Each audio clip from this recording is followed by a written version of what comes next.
Okay, starting over.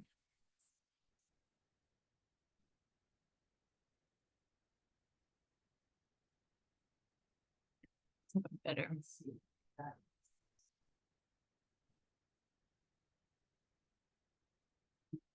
One down. One down.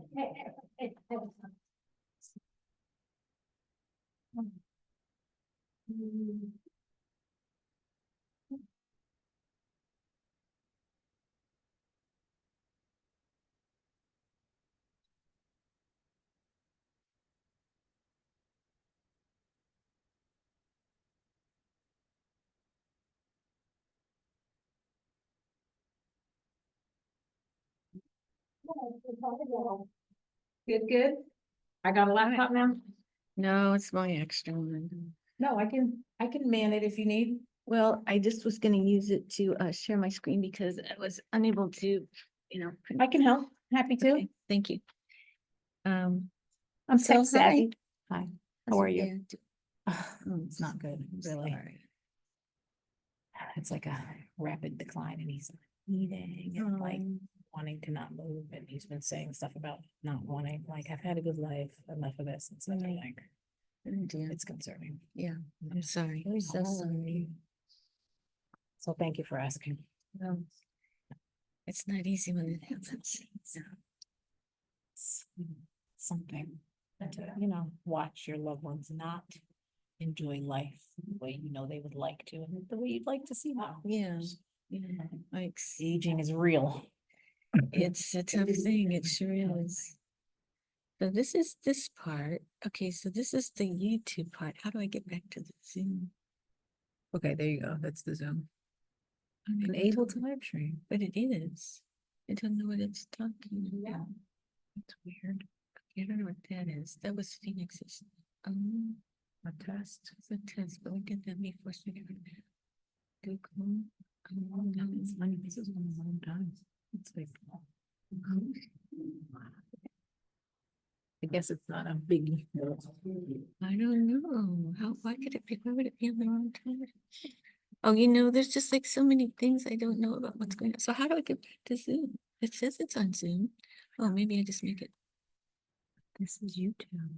Well, YouTube is, But YouTube, I mean, we this is not the air part. to YouTube, but we don't.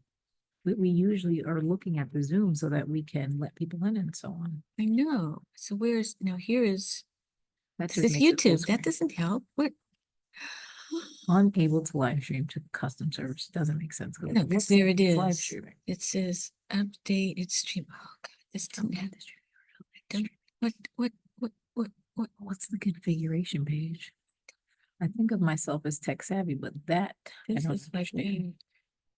Should we start from the beginning with the Zoom? Just, should I leave this on? Yeah, leave that one on. Okay, And so, see how do you normally start Zoom? well, it's not like this. It says piece of. Oh no, but that's so weird because you can admit. Oh, that's admitting yourself. What? No, but see, I signed into Zoom before the host came on, at least so I can share my screen, so I can show my Okay. wonderful thing. So I can admit you. I can admit Oh wait, me. hold on, you're right. Okay, so this is me that you just admitted. Uh-huh. Got it. So now you can, so I'm admitted, but you can, no, I have to be the one to admit. So you could, I'm muted over there. Oh, see, I don't want it to be doing whack. You should mute this one.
And again, you're just.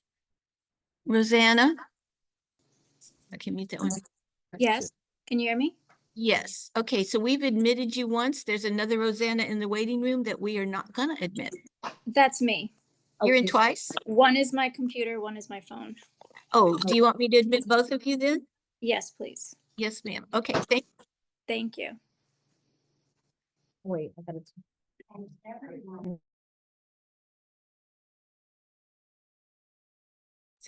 hello, hello. Nope, still there.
I'm calling to order.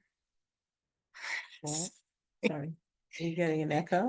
No, well, we've got I just have to two. mute here. I'm sorry about that. Technically, we're trying to do this, ready. everything. All right, we're now calling to order the meeting of the New Paltz Town Board, September 5th. It's 7:03 PM. And we begin with the Pledge of Allegiance. Please stand. I pledge allegiance to the flag of the United States of America and to the republic for which it stands, one nation, under God, indivisible, with liberty and justice for all. Thank you. We would also like to read our acknowledgement of the lands and peoples that have been here before us, and Edgar. Okay, here you go. Edgar's gonna read it for us. Nice and loud so that the owl picks you up. The town of New Paltz acknowledges that we are living on the traditional lands of the Munsee, Esopus, and Lenape people. Indian removal policies in the 1800s violently forced Native Americans to relocate to unfamiliar territory west of the Mississippi, far from their ancestral lands. The town also acknowledges that much of the physical structure of a town and village was built by the labor of enslaved Africans who were brutally used for free labor until 1827 here on this land. Our commitment to justice requires us to confront the truths of systemic racism, slavery, and indigenous land dispossession, displacement, attempted genocide, and erasure. We acknowledge the BIPOC contributions, resilience, and accomplishments despite the fact that these grave injustices continue to disenfranchise Black, Native American people here in New Paltz. Thank you, Edgar. And people can visit our website to see a resource library where a lot of these documents are housed. I just want to clarify that BIPOC means Black, Indigenous, and people of color. Thank you. Correct. Okay. Okay, the agenda, there's gonna be actually one addition to the agenda. Can we please note that our member Julie Seifert has joined us at 7:05. Rosanna, if you got that? Okay, the one agenda addition is going to be authorization of roof repairs on the police building. So that will be number 2,500, I don't know, whatever, okay. 25. It's the last one. Okay, so can we approve the agenda? Do I have a motion to approve the agenda? So, I have- second, Thank you. All in favor? aye. Aye. Thank you. Okay, announcements. Folks, Henry W. Du Bois is a major construction zone right now. This project is a big one.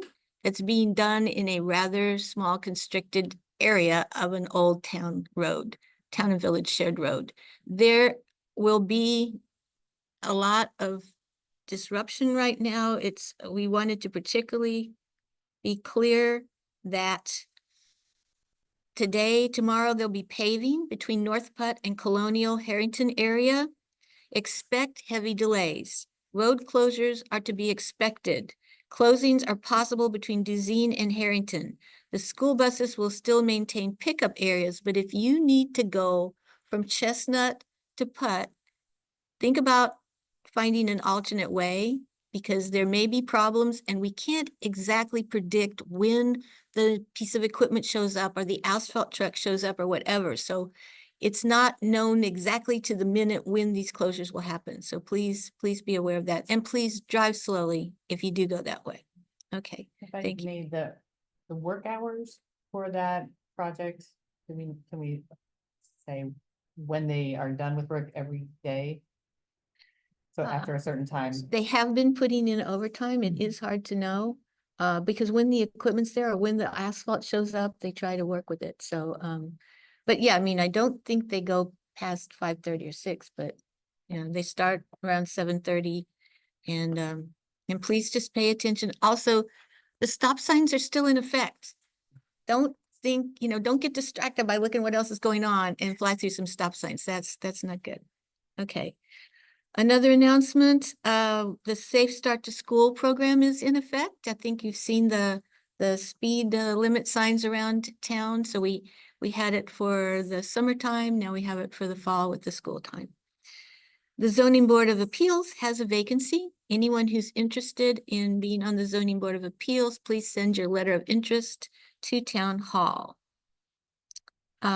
We actually have an announcement that on the Field of Dreams on September 22nd, between 12 and 4 p.m., there will be the 7th Annual Recovery Fest, a day of celebration and remembrance, free food, music, resources, and more. Please join us there. Any other announcements? conversations with the police. Wonderful. September 16th, 11 a.m. to 12 p.m. right here at the New Paltz Police Department. Okay, great. And then also the New Paltz Communities is having a community healing circle, Mhm. also Mhm. September 16th. But that's at 7 p.m. at the Village Hall. Okay, thank you. Any other announcements? Conversations with police where? Here? Here, New Paltz Police Department. Thank you very much. Is there anyone here for public input? Not see anyone right now? Very good. Anybody online? No. Okay. Okay, first item for the agenda is the consent agenda.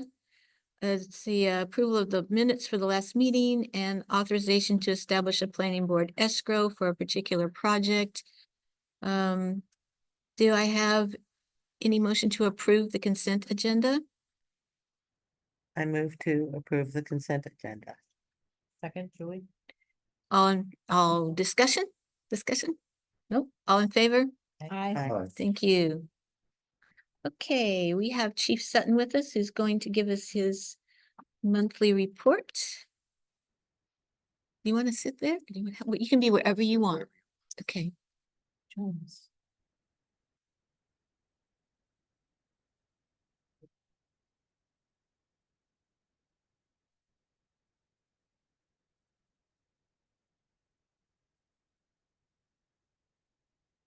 So this report is for the month of August.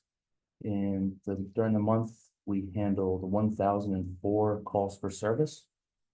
We issued 141 traffic summons, made 31 arrests, and conducted 171 foot patrols throughout both the town and village. We received 2 commendations. One is for Detective Jerome Milton, thanking him for assisting with traffic control, trying to move an oversized vehicle through the village. Oh, And the second one was for Officer Yasmin Cabrera, thanking her for her quick response to a complaint from a resident who observed suspicious lights outside their window. We didn't have any on-duty injuries for the month of August, thankfully. We had 1 change in personnel, which was Derek Alinsky was sworn in as a full-time dispatcher. He'd been part-time with us for a little over a year. Now he's full-time. Equipment changes, we donated our old 352, which was Detective Milton's vehicle, the Ford Escape, that we originally had looked to auction and then found out it was no longer usable. So the fire department has accepted it, used it for training, and you may see it behind the fire department cut up. They've got some valuable training, practicing the jaws for life. So we also sold our old 342 and 343 patrol cars to SUNY Ulster. And their replacements we're anticipating will come hopefully sometime in September or early October. The planning reports for August 5th through the 9th, officers Eric Bernhardson and Caitlin Bachnick attended a 5-day school resource officer course in Dutchess County. They're now both certified school resource officers. I've spoken with the New Paltz superintendent and advised him that if the school district decides that that's something they're interested in, we have 2 officers that are certified. August 13th to the 15th, Detective Sergeant Halstead and Officer White attended a criminal debriefing training in Orange County. On August 22nd, Officer Bachnick attended a youth mental health first aid course for school resource officers. On August 26th, Sergeant Chen James attended his bi-monthly USERT training. That's the Ulster County Emergency Response Team. And then during the month of August, Officer Leneza Dorsey and Officer Antonio Stenta both conducted 20 days and the other 19 days of in-service field training. So now Officer Stenta, who is the one that came most recently from Westchester County to us, is off of field training and on his own. He's on the midnight shift. And Officer Dorsey, who is out of the academy, still has a few weeks left, and then she'll be off on her own as well. very good. Events for the month of August, as you know, because most of you were there. We held our first annual National Night Out event on August 6th. On August 20th, we held our conversations with the police. On the 24th, we conducted a traffic detail and a bicycle patrol for the SOS for Kids race that they do. We shut the roadway down for them to get them from Moriello onto the rail trail safely. And then Antonio Fazio, who recently became certified as a bicycle officer, joined them on the rail trail to help ensure their safety as they're going up and down the rail trail. And then the only other thing I had was our next conversations with the police is September 16th here at the PD, starting at 11 a.m. Can you tell us a little bit about how the mobile mental health unit that moved in, how that's going? Absolutely, it is going fantastic. Couldn't be happier with it. They actually just left. They're here until 7 p.m. every day. They've been great. We've had several calls where 3 months ago, our officers would have had to go and, deal with someone that was in crisis and try and, calm them and wait for a mobile mental health team to get there. And that would usually take 20, 30 minutes depending, but now We've had multiple incidents where we've gotten the call and they've rolled out of the PD at the same time our officers were, and it's just been extremely valuable. Very good. I know they're, every time I meet a new member of the team, I introduce myself and they're so thankful that they're here, every one of them. Thanks us for letting them That's great. have an office here. So it's been fantastic. It's great that worked out. Okay, very good. Any other questions? Thank you. It's the process by which Oh, we sorry. have that change. What was that? How did we get the opportunity to have mobile health? It's at our last town board meeting. Yeah, it was a request Okay. and So they cleared out a storage room that they weren't using Mhm. and were able to let Okay. them come in. Yeah. But how did that happen though? It was Like, something that further was. Back further. Oh, I can't take credit for it. It was something that was in the works with Rob, Lucchese when he was police chief. And we've always had a pretty close relationship with mobile mental health. And, Beth Alter and Terry McDonald, the different members of the team. And it's been conversations, they've had conversations with us and different county agencies and no other agencies hadn't come to fruition yet. And it just so happened that they had an office in New Paltz and their lease was expiring, and when I transitioned into the position as chief, it just kind of worked out perfectly. Their lease was ending the end of July and we were able to move them right in. It's So nice it's that been we have great. this beautiful building to have allowed that. Exactly. We Share. we had the empty space, so it's not costing us anything and it's they, great for both the officers and it's a huge service to New Paltz. they set up their own phone and internet and everything. They're paying that bill themselves, so they're not costing us anything, but they're providing great service. So Absolutely. we're happy with that. Okay, Thank you. Thank you. the next report we were gonna have is from the Office of Community Wellness. And I gotta move. You're sharing.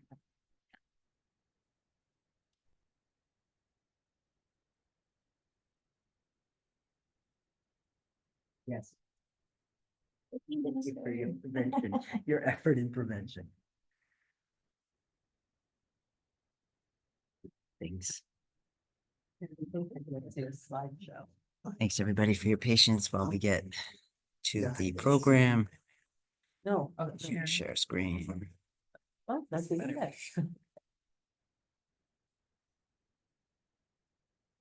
I don't know. That picture could be in the- This is how techy we've gotten. You've been here together. not in there. No. Okay, so hello, everybody. Good evening. For those in the audience that I do not know and those who might be online, my name is Phoenix Kawamoto. I am the Community Education Coordinator for the town of New Paltz and the Office for Community Wellness, also known as the OCW. We like to shorten it because it is a mouthful to say it multiple times. So I don't know how many of my fellow department head colleagues are going to have the opportunity to present like this, but I am extremely grateful for that, to be able to provide an update and give folks a review of the budget requests that are coming from this department, which is now currently a department of 2. Now, let's see if we can get the. Yeah, it's happening. So just so folks are also aware, the Office for Community Wellness, I first started in the town working here through managing a federal grant project called the Drug Free Communities Grant. And through that work, when that grant was coming to a close in 2016, the leadership of the town board created this position that allowed for the years of infrastructure development around community collaborations and partnerships with organizations to be able to keep the work moving forward. What this slide shows is the one pager that I had created to try to help members of the community understand really the complexity and the science behind what this department does. Right. It is often not understood when it comes to prevention and public health approaches. So the diagram that you see has 4 key cornerstone areas that are evidence-based prevention strategies or practices. Okay. If you look to the what's in the 12 o'clock position and marked by green, it says provide information.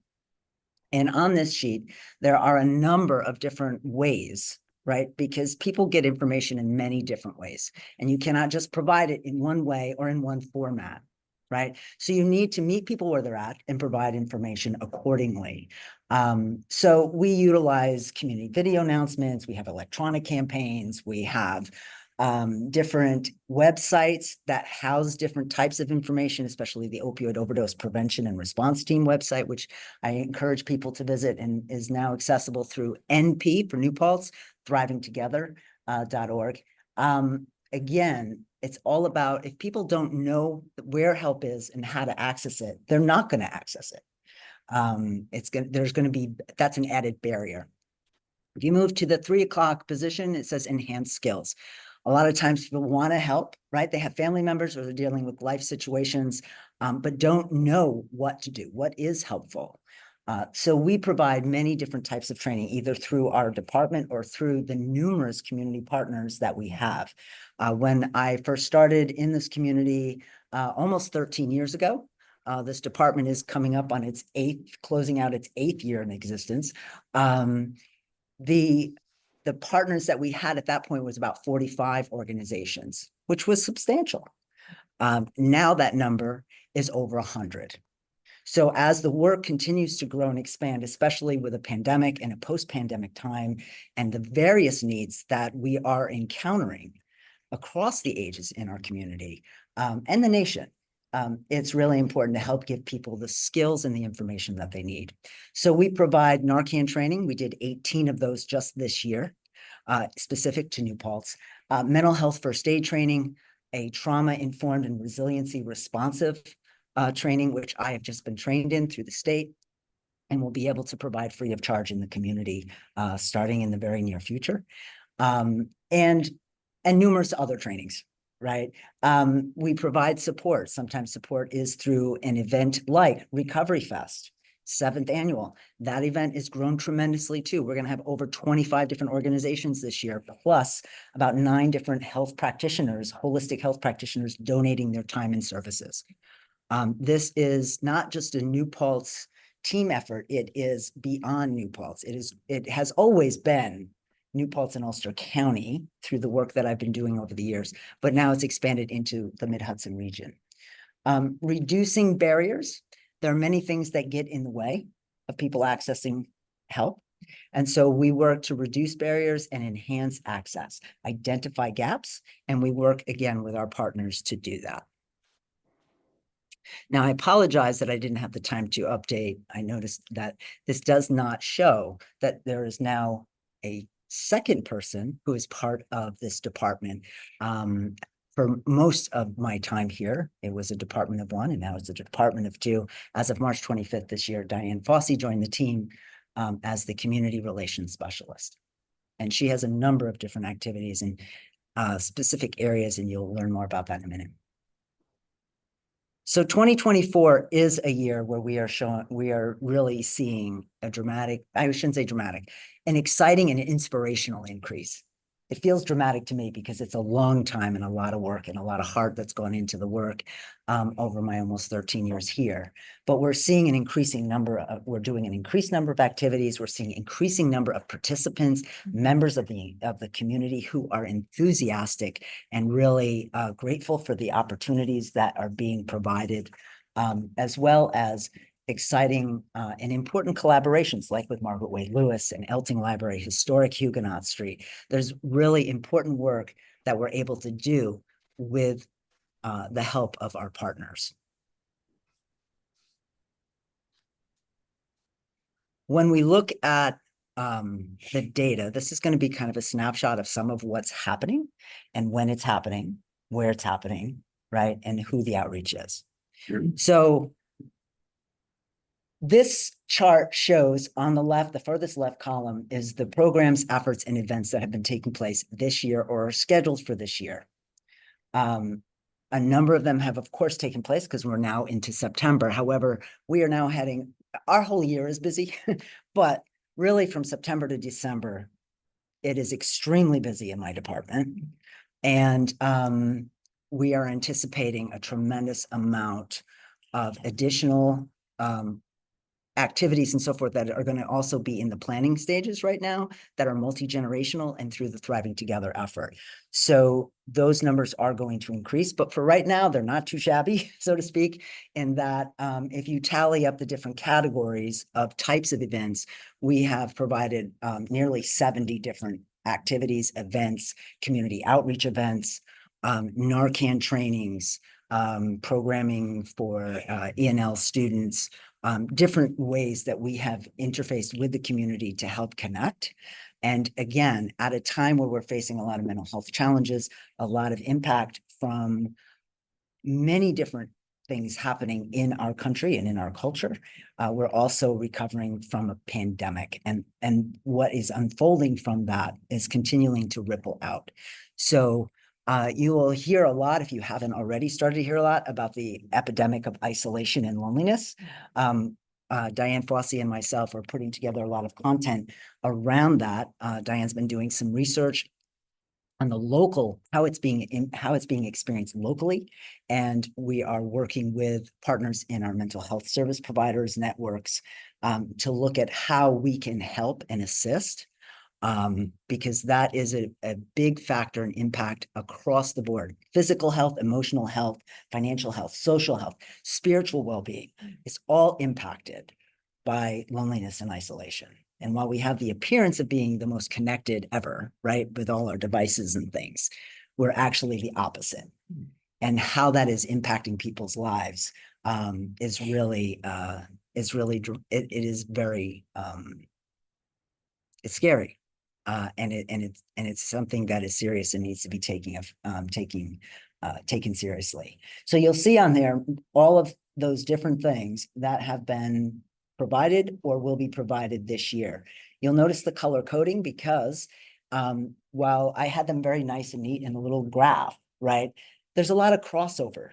When you do an event, you're not just providing information to somebody, right? It might be an event where you're also teaching skills, right? And hopefully you're gathering information, and maybe you're also working on enhancing access and barriers, right? You're listening, you're gaining information, and working with partners right there on the scene. So there's a lot of crossover between these areas. And it's important to note that there's a lot happening at one particular event, much more than what usually meets the eye. One of the areas that we've been focusing a lot in our outreach efforts there's been two in particular. One is newsletters and connecting, meeting people again where they're at. So we have it in print form, we have it in electronic form, we have it in English, we have it in Spanish. We're working very hard to improve access and availability to information and resources where there are language barriers, in particular with our members of our Spanish-speaking community. If you look if you look at the website, you will see, like the Opioid Overdose Prevention and Response Team website, that website is now completely bilingual. We're working, our materials are going out English and in Spanish. The New Pulse Thriving Together, the NP Thriving Together website is being overhauled right now. So right now it's primarily in English. However, there are all of the flyers and stuff that are posted are bilingual. I will be working on the translation and working with somebody with that. So we are moving in that direction. Diane has created a monthly memo newsletter as well as a quarterly newsletter that is going out. That started in May. Again, she came on board March 25th. In May, the first edition went out, 20 people signed up. We are now 14 weeks in since it was initiated, and there's nearly 140 people have signed up. 17 people have signed up to be volunteers. And those are just the people that have signed up. There's numerous community members who've come up to me saying, I want to help out, please call me, right? So the level of community involvement and engagement is again, it's inspiring. This is what the Drug-Free Communities grants were created for.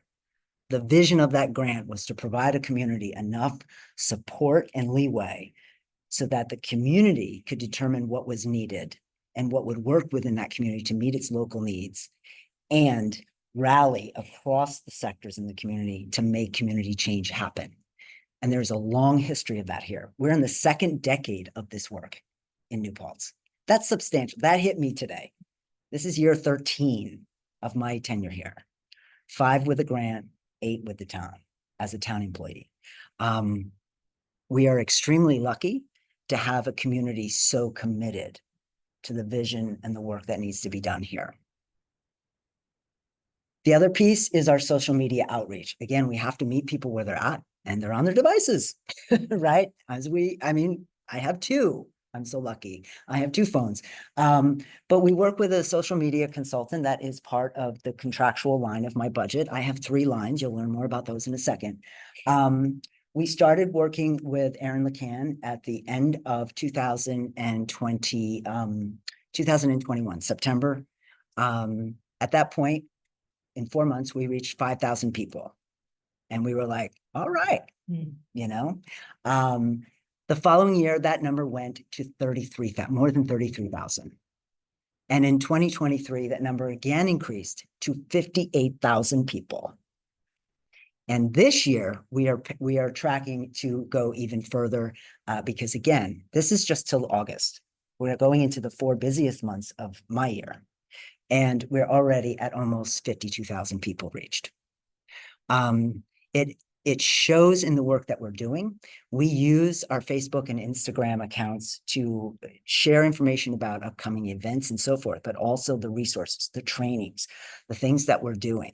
And we will be rolling out video content again in the near future that Diane and I have been preparing for around loneliness and isolation and how to access resources, how to identify it as an issue.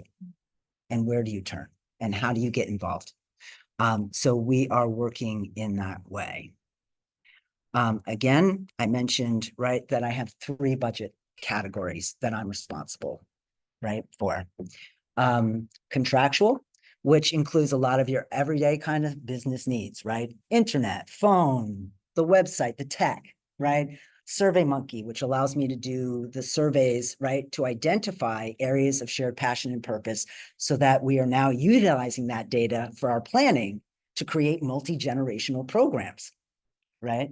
So all of these things play an essential role in how you get to the goal, right? Translation services. We have an individual who we will be working with again at Recovery Fest, who will be providing consecutive interpretation as well as I'm gonna get that word, it's not happening, but in the moment. Concurrent? Don't know if it's concurrent, but Simultaneous. So simultaneous. So we are in the process of having that dialogue, and him and his business partner did an amazing job last year. And the whole team agreed, yes, please. We need to bring that back. So we are making strides in that effort. The media outreach consultant I mentioned, mileage reimbursement, our Shutterstock for $29 a month to have images to include in as part of our design and our outreach, our domain names and our Zoom account. My purchasing line includes supplies for the cafe program. The cafe program happens at the high school. Cafeteria Alternative for Everyone. It is a program that Jim Tinger of the New Paltz Youth Program and myself were running for a number of years. Jim is more the lead on that, and my program assists. This year we assisted, I assisted staff there on Mondays. I was there for, we provided 16 days of programming while we were there from January to June. And the program is starting again at New Paltz High School next Friday. And we'll start as Fridays only first to kind of see how things go, and then we'll expand if we need to. Office supplies, the Thriving Together program support is a small portion of the budget to help fund some of those free programs, right? This is a community funded program, taxpayer, right? And we do all of those with a very small budget when it comes to actual program expenditures. And a very small amount for signage and banners to help advertise when something's happening. Our print and mail line is for color copies, and the resource cards, which are double-sided 4x9 and have every kind of resource we could imagine on there that's local and available, as well as some national. And we print and we hand out about 2,500 of those a year. And they have been really a significant tool for people to have with them and know what they need. Every other year, this line increases for the Every Door direct mailing campaign that will be appearing in next year's budget, not this year. And we send information to every household in 12561 zip code. We will do that again.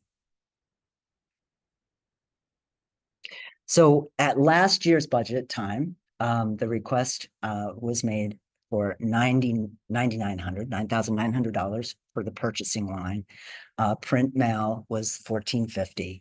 And the contractual line that had all of those different things was for $21,782. That this year, the requests for those lines, those in bright yellow denote a decrease in the request. So purchasing $5,900, print mail $1,450 remaining the same. Contractual is a slight decrease at $21,575.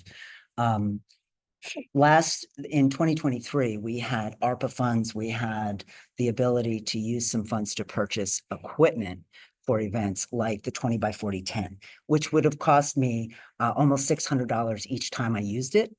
I paid $990 for it. We've already used it 3 times. It's paid for itself. So it's those kinds of things where we could look to capitalize on a resource, right? We were able to do that, and now we have it going forward. The bouncy house, there's things that we're using at multiple events, and that benefit other departments, not just the Office for Community Wellness. If you look at the different activities, you can see how, right, they're impacted by different budget lines, right? Some are only, like, for instance, the resource cards. If you look at resource cards, which I don't have a laser pointer, but if you go down, resource cards is the 4th line down. It is a line that has only an X in printing and mailing, right? Because you're printing cards and you're distributing them. Right. So it only has a printing cost attached to it. Whereas other things, you're having to buy the supplies, you're having to utilize the community, the media outreach person and so forth, right? And the tech. So different things are impacted in different ways as far as where the funding comes from to cover those expenditures. The 4th and final column off to the right, the far right, is the escrow line. And that is extremely important.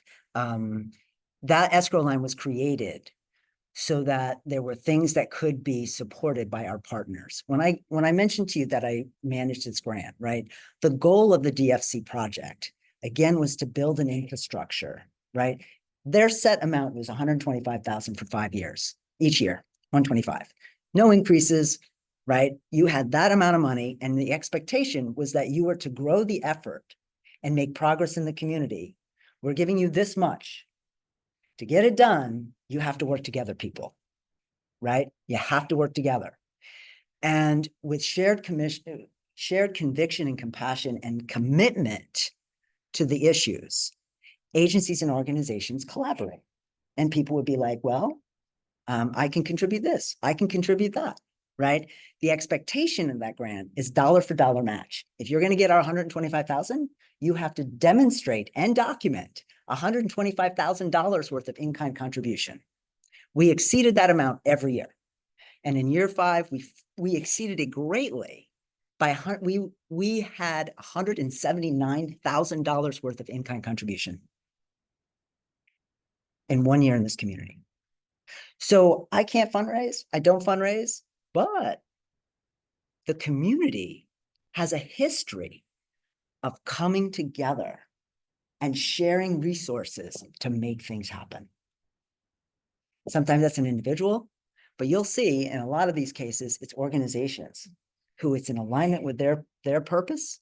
I literally have a program in Kingston, a county program, that director would call me at the end of the year when she had a budget surplus and say, what do you need? And she'd make purchases, she'd contribute. That organization has contributed over $20,000 in the last 7 years. Every year, They know the value of what's happening here, and they consistently give thousands of dollars to make sure that Recovery Fest happens, that Holiday Hoopla happens, that the movie nights happen. None of that would happen with the operating budget. So, you know, it is really a kudos. This is really a celebration of this community for me to make this presentation. Because people used to say to me, you talk about we, but you're a department of one. And I say, yeah, but it's like the Verizon guy in the 90s. I got my network. Mm. And it's all of those organizations that make this possible. So to that point, here's the timeline of contribution. And it's really significant to highlight this because if you look in 2017, when that escrow account was created, because again, my position didn't officially begin until 2017. When it was created, we had $500 of contribution. In 2018, that number doubled, right? It went to $1,165. And then in 2019, it went to $3,515 and then to $3,600 in 2020. When the full impact of the lockdown and the pandemic hit, look at the contributions. 5,500, 9,500 almost, 6,800. This year will be 8,200 at least. There's other folks that are wanting to support and are doing things on their own. So we have seen since year one of this program, a 1,550% increase in community support. Where, If you don't mind, sorry. No. I can wait. I can ask. I think the next slide is gonna answer your question. Is that what you're gonna ask? Where's the money coming from? So in those figures, for Mhm. those figures, Yeah, that's coming from, it's coming from from these sources. So if you look at the top bar, right, you will see that these are all members of community. These are all community partners. 6% of the funds that have been contributed have been from individual community members. Several of them were individual members of Rotary who donated as community members. Some of them were family members of individuals who lost someone to an opioid overdose. And they really wanted to do something to support the effort that was being done here for opioid overdose prevention, which has been extensive. The bulk of that contribution is Ulster Prevention Council, 55%.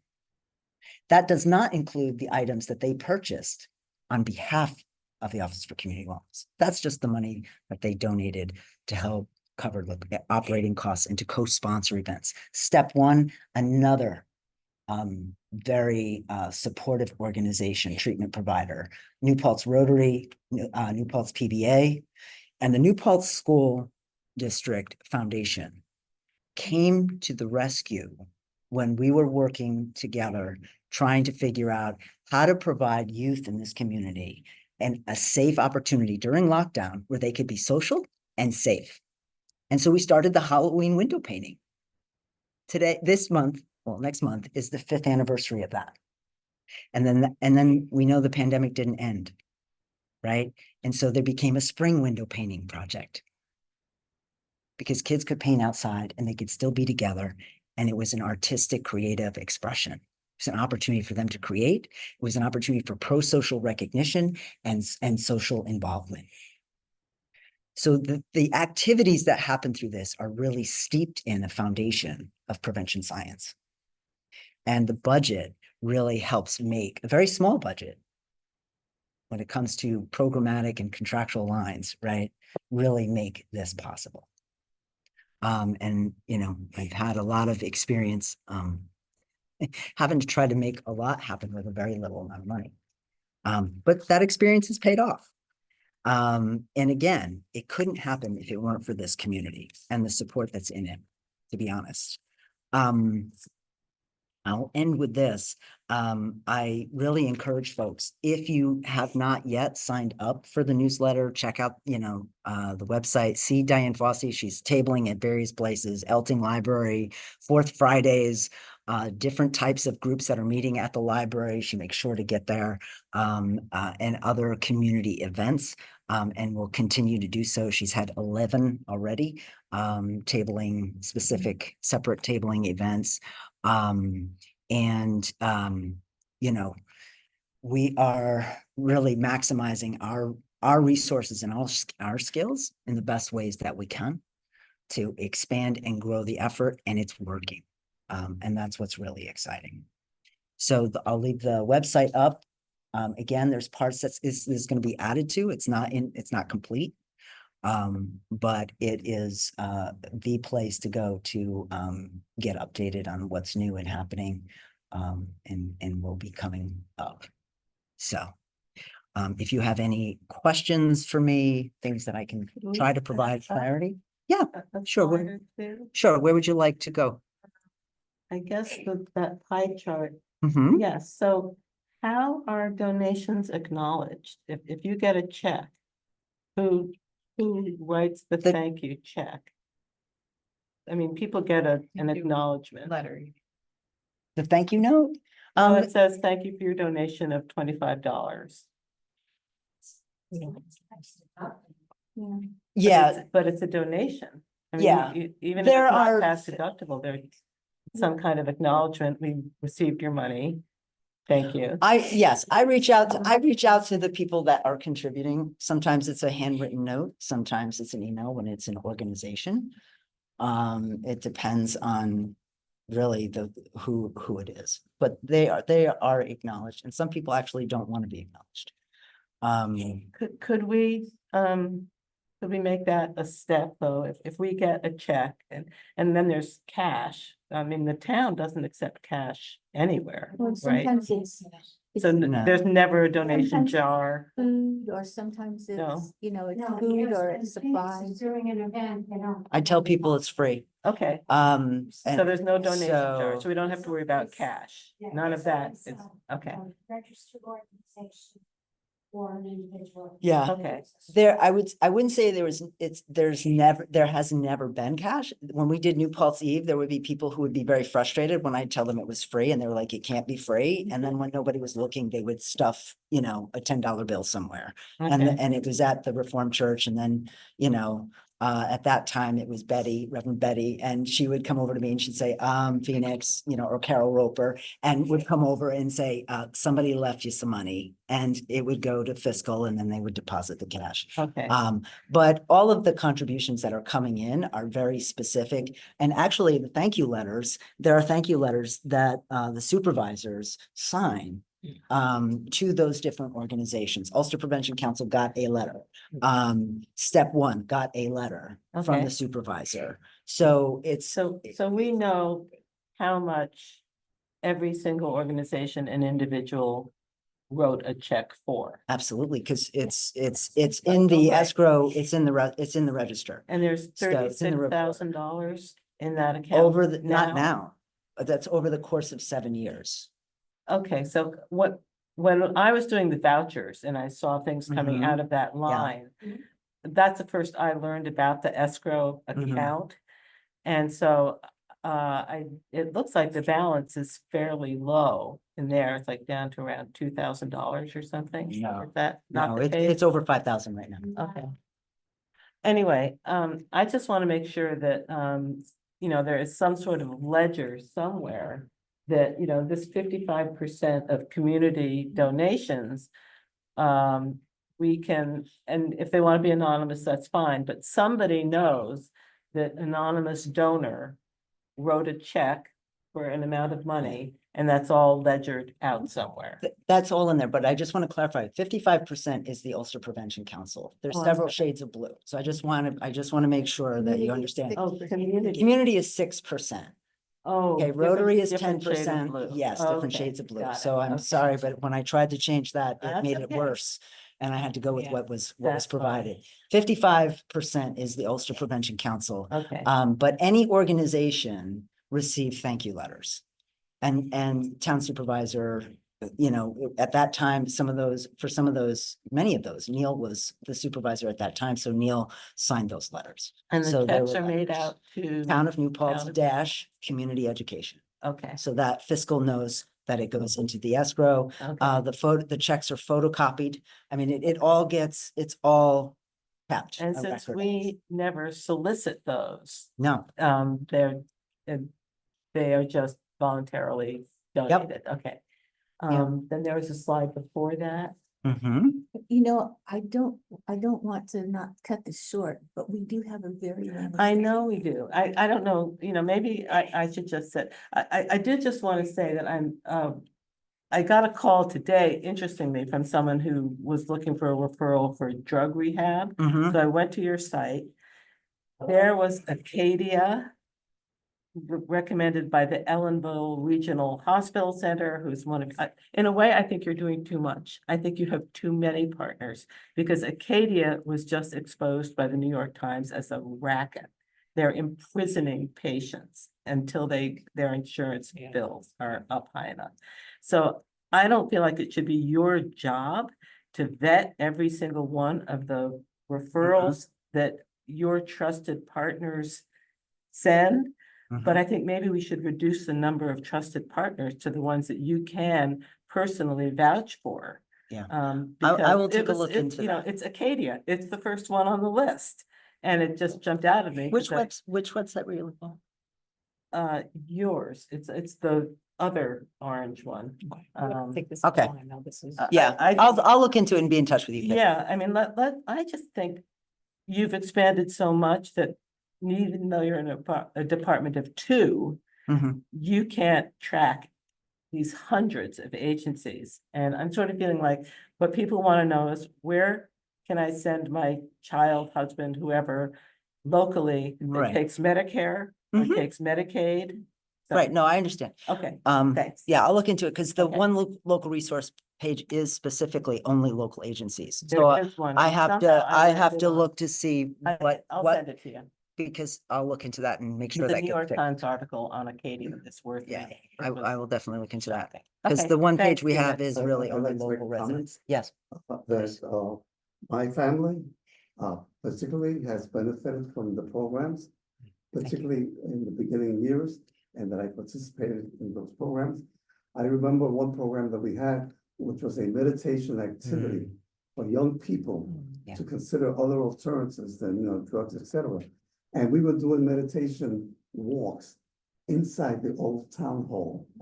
And during those walks, I realized the poor conditions that the building was in. Uh-huh. And I say that just to give you some indication of the help. I am particularly pleased about the use, the service, the beginning of services in Spanish, because we have a population that lives in the shadows, Mhm. in the polls, in significant numbers. Yeah. That have great needs and make great contributions to our community.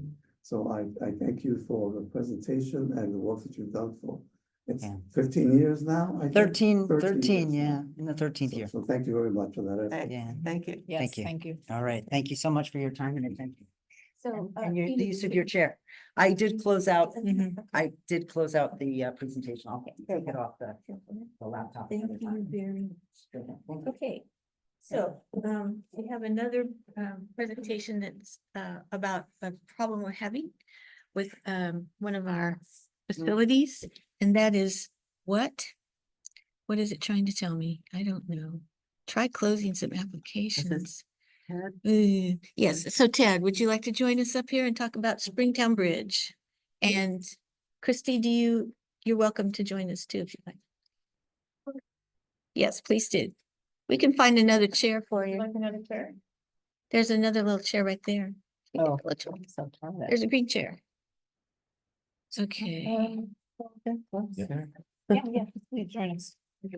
okay, how do I do this?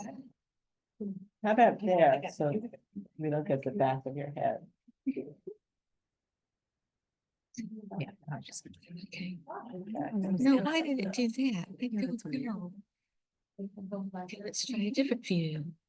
It should be, she's. Wait, authorization to approve Marie. Should we do that quickly? That's the No. next on the agenda. Marie. No, No, because they're here. no, Okay, we, okay. we did, Them go. no, We're gonna move up to item 8. we are putting Ted in now. Mhm. Yes. Okay. You can either pin it or spotlight it. Okay, so, okay, Ted, Okay. take it away. All right, good evening, board members. My name is Ted Netz. I'm with Walden Engineering. Also Christy DeBoer, Executive Director of the Walker Valley Land Trust. Thank you for joining us tonight. also this evening, I wanted to introduce one of our newer employees with Walden, Jacob Celestine. With Hi, us. Jacob. And a lot of you guys have met him. He's a recent college graduate. He's a project scientist with us here at Walden. He's also an engineer with the Air Force Reserves. And this weekend will be in training as part of that commitment. He is often in our New Paltz office or in the New Paltz area on not only the bridge project, which we're talking about now, but also the compost project at the recycling center Yay. in the Ohioville set of projects. So I see Jacob around. He's a welcomed new member to our team. Couple of weeks ago, we were here discussing the Springtown Bridge. And the board authorized us to move forward with what we're calling early action activities for some repair and replacements on the bridge as we or as the town still pursues funding sources for an overall rehabilitation of that bridge in a more permanent action. We've done that as we committed to you at that time, at least every couple of days, Jacob or I or others have put eyes on the bridge to make sure everything is still stabilized as we go through and outline a list of those early action repairs that need to take place for the safety and continued use of that icon for the New Paltz area. We've completed much of that work. The drawing set that you have in front of you is mostly completed. It still has some things to replace, but we can't talk about what our conclusions or findings, and then finally our recommendations are for moving forward this evening. The types of repairs that we're calling for are the replacement of some of the wood pathway members in the middle of the bridge for those that are familiar with it. And then also the repair or replacement of certain sitting area edges along both sides of that bridge. And then tuck pointing for some of the concrete piers that hold up the structure. Then there's also a large, I would call large accumulation of debris right now in the upstream area of the bridge heading downstream. Trees, branches, a random picnic table, and some other things that have gone along. So that's where our those are the categories of work that we're recommending here in the short term for that. To get more specifically into the details, what our overall project scope is calling for is the say the repair or the reattachment of about 30 selected boards along the middle pathway, the complete replacement of about 20 of the boards for that. It's an overall a pretty small percentage, but those are the ones that are in the most need of repair at this point. And then also along the sides, there are about 3 areas that need replacement type work. So we're actually replace the decking and the structure of that part. And then several other areas along both sides that would need some repair of certain board members of that. The tuck pointing, for those not familiar with it, it's the concrete or it's the mortar in between the concrete blocks. We've broken that down into a linear footage. So there's several areas in both those structures totaling no more than 50 linear feet of tuck pointing that we're calling for at this point. And then the debris cleaning is, we're anticipating a day and a half of dislodging some of those trees and other members to kind of free up the spacing of that. To stay with that item for a moment, the accumulation of debris is still not posing any kind of structural issues or anything for that. The bridge is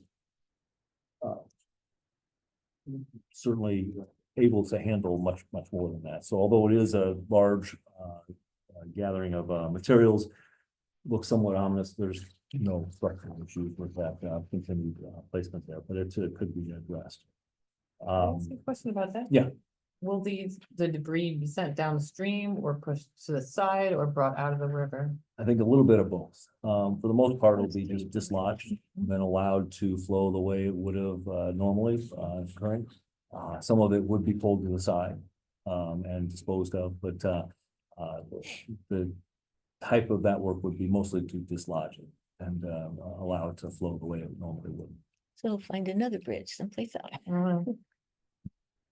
And then, so what we're left with at this point, we have a series of recommendations, but before we get to that, any questions or anything you want to add along those lines?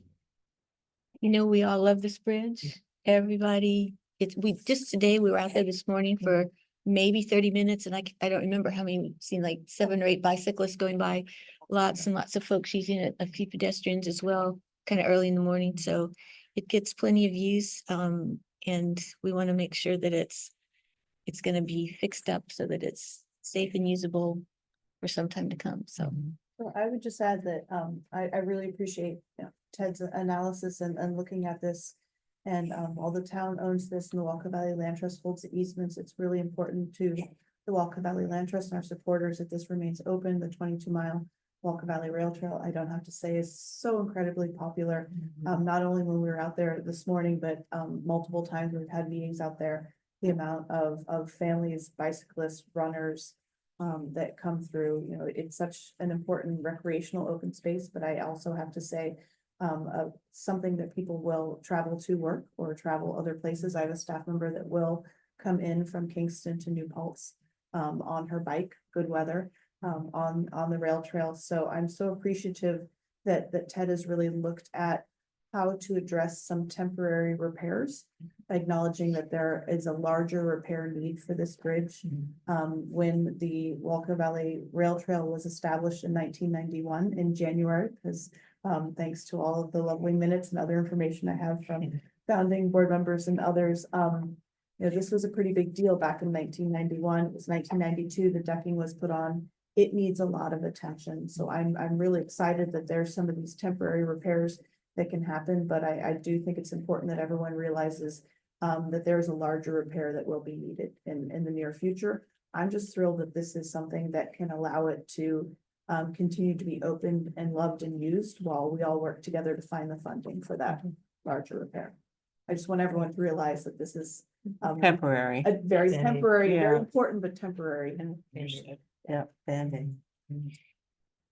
So, with that, what we are recommending at this time, is that in the next, we'll say several hours or a couple of days, Chris Marks, the highway superintendent, will make some repairs on one side of the sitting area that's deemed the most of need right now within the next couple of days.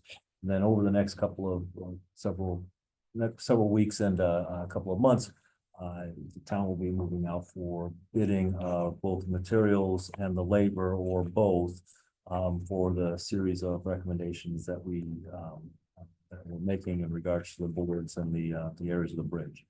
The debris cleaning is still uncertain as to if it could be or would be handled by town staff, namely Chris, the highway superintendent, his staff, or that would be perhaps contracted out also. Our estimated cost of this repair work at this time is about $30,000.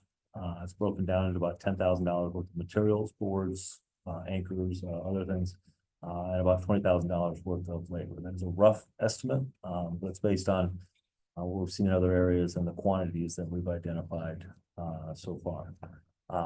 In the along those lines, we are recommending that the bridge itself be restricted in the short term. Short term meaning large horses or other ATVs, yeah. ATVs, anything heavy. on those be restricted or prohibited from using the bridge in the short term. And then sometime in the future, there will be need for at least a week to shut down the bridge while they make those repairs that we're talking about. The highway superintendent, I think, has indicated that the work that he and his staff would plan to do probably would not interrupt or need a shutdown, that'll be able to do it during hours with minimal disruption, but there will be a need here in the next couple of months that we would recommend that the bridge is shut down for a week or 2 weeks in order to make types of repairs that we're talking about this evening. Those recommendations will be sent to you in writing so they can be acted upon. That's our findings and recommendations this time. If there's any other questions or concerns, if they're on board now. Yes. Yeah, two small quick questions. One, sorry, the decking material, will that be pressure treated material? It is pressure treated now, and we would recommend that it continue to be pressure treated. That's just pine. Pine pressure treated. And then I'm curious about the open truss ceiling drawing here. Oh, that one is a kind of a Yeah, that is from a different project. wrong picture, yeah. Okay, I was wondering. But I think what is important is to understand is that when some of the bad boards are taken up and replaced, what we find underneath is going to be very important as to what it's attached to. So we may find hidden surprises.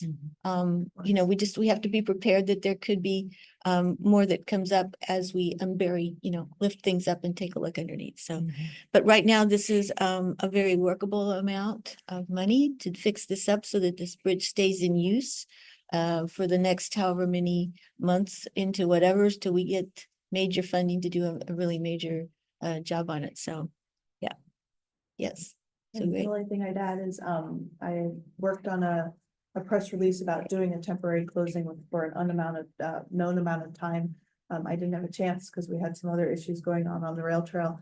But I'd like to do some amendments to that press release and then have something on the Walker Valley Land Trust website, something sent out, approved by the town, and then obviously continue to manage that with social media. I think it's really workable to be able to say, you know, there's some times where there'll be temporary closures and really work around what the highway superintendent is able to do with his schedule and what these repairs are. So I really think this is the best case scenario rather than closing it for several months until this Waiting is for- really the yeah. best for the Yeah. community. I'm very thankful for everyone being so amenable to work with such a loved resource. So Krista, you mentioned that, you know, this goes back to 1991 and the first bridge was Forest Glen Road. Then there's the Dodd Bridge, which has its own problems now. And they were all done with volunteer labor, the Bruderhof. Yeah.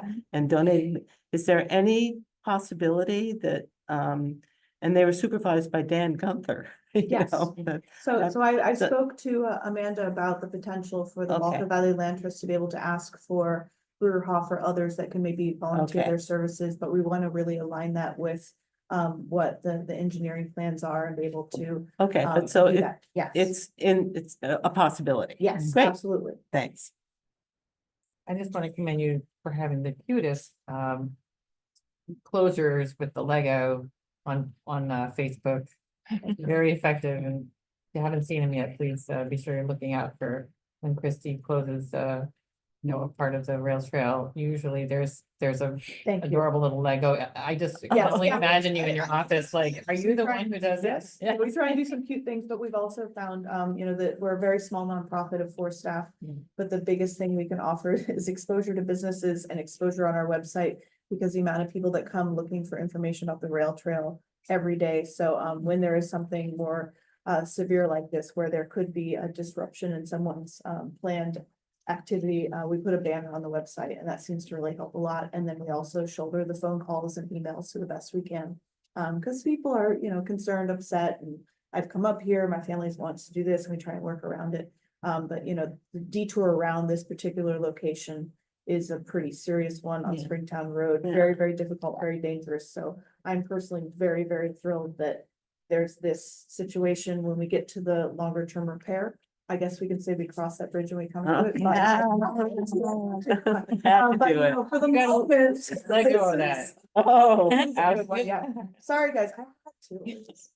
So what's happening right now, hopefully tomorrow, is this gonna be a really temporary thing? It's really more the Band-Aidy thing, is we're gonna block off the worst parts. We're gonna cover them with some other wood, good wood.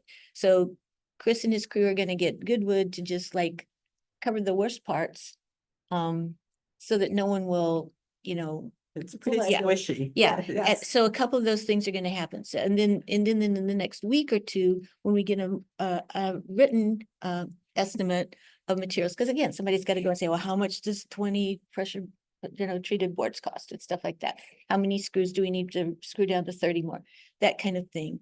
Once we have that, we'll come back and get the authorization to approve that material and that work. We'll, if we have to go out for bids, if we get volunteers, then, maybe we'll get lucky, but that's kind of where we're going with that. So I'm not going to ask you for an authorization today because we don't have final numbers in writing, but just be aware that the bridge at this moment is not going to be closed. And then when we get to the point where we have all this stuff set up, like probably our next meeting, we will be able to say, okay, now it's going to happen and we will know who's doing what and when. Okay? Okay, Sounds good. okay. Very good. Thank you. Thank you. Thank Thank you. you. Appreciate you. Welcome. Okay. So now, because we have some folks here, we are going to move the executive session up to now. And I don't know what to do about this. Put this on mute. Where's my, here?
Okay. I need a motion to go into executive session to discuss the employment history of particular persons. Do I have a motion? So moved. Second. All in favor? Aye. Thank you.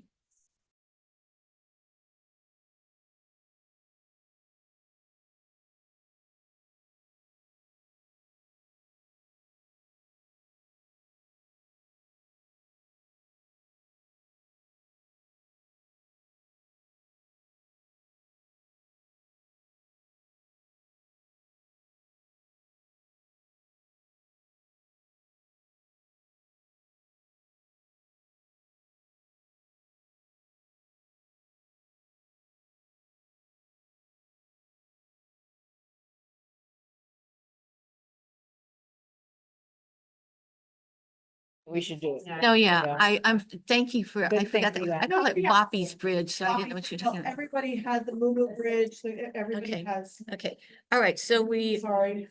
come out of executive session that we never went into because we forgot. That was item number nothing. I don't really. Oh, I love that. No, okay, so let's Are they talk about aching? this. There, Okay, Hey.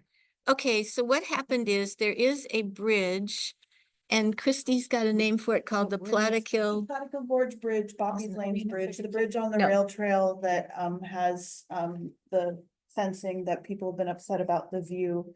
It was vandalized and there was a cutout. The estimated repairs exceed what would be considered a nominal issue, so it's actually considered a felony of the damage that was done. And Open Space Institute, who funded the grant that was supported by the county to do these improvements, is paying for that repair, which will happen tomorrow morning. So because of the a lot of commentary that's happened on social media, Open Space Institute has created a statement that the Walker Valley Land Trust is agreeing to sign off on. And we've also asked the town to, and then I'm going to laminate the statement and put it up there tomorrow when this happens, and we'll also post it on social media. But we think it's important for folks to know that the railing isn't there just to upset people, that it was up to the required code as per the grant requirements. And by cutting this, not only is it damaging property of the town that was grant funded, but has caused a significant hazard and safety issues, so it needs to be repaired. And so I'm trying to. Okay, If I can find the, Not that I wanted to waylay you all, but it's been bridge to bridge today. okay, so this is, oh shoot, I can't find where he sent me the language and I'm trying to find it now. And then I can possibly find it Okay, if you here. could bring it up, because Documents. we want to know what you guys, what we would be signing on. So maybe we should send that out as an alert tomorrow as well. From the town email alerts. It's not ours to send out, it's for Peter to send it out when he's ready to, and then when he does, we will do it. so. Okay. How long ago was that railing raised? It Oh, was last year. Here's the, it's because when horses go over, it was not high enough to keep someone from falling off a horse and falling. Amanda here, if you want to use Okay. my phone, have Yep, fun. If you since- get a call, you're responsible. No. Since the completion of renovations to the Wallkill Valley Rail Trail in 2023, we are delighted to see the safe and responsible public use of this wonderful community resource. However, we are disheartened that over the Labor Day weekend, there was an act of significant vandalism on the bridge over the Plattekill Creek, south of the village of New Paltz. The damage to the railing on the bridge not only creates an extremely unsafe condition, but is also a blatant disregard for public property. When the bridge was replaced last year, the rail treatment was designed and constructed in compliance with all applicable building codes. Its destruction is a violation to the community and does not align with our collective values. The Wallkill Valley Rail Trail is a stunning success and a model for the public-private partnerships to improve the quality of life of a community through access to nature and open space for all. We all urge all who love and use the rail trail responsibly to enjoy it in a safe and respectful manner. And that would be signed by OSI, Wallkill Valley Land Trust, and if we agree, the town of New Paltz. Any discussion about this? Sounds good to me. So do I have a motion to approve our signature on this statement? Or do you want to make a motion? or- We have to approve it. We have to agree to do so, yes, so. Would Yeah. someone like to make a motion? Would you like to? That Okay, seemed, you just read it, so it's fresher in your. all right, mind, I move that the town board support this statement and sign on as a member of the, as part of the but I statement. second that. All in favor? Aye. Aye, okay, thank you. Thank you all very, very much. Now Thank you for we're in reminding me. executive Session. I won't plug Okay. you anymore. Okay. Good, thank you. So now we're moving to go into executive session, I'd like to move that. okay? For the purpose of discussing employment history of particular persons. Second, Second. on favor? Aye.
Okay, we have to do it. I move to come out of executive session. Second.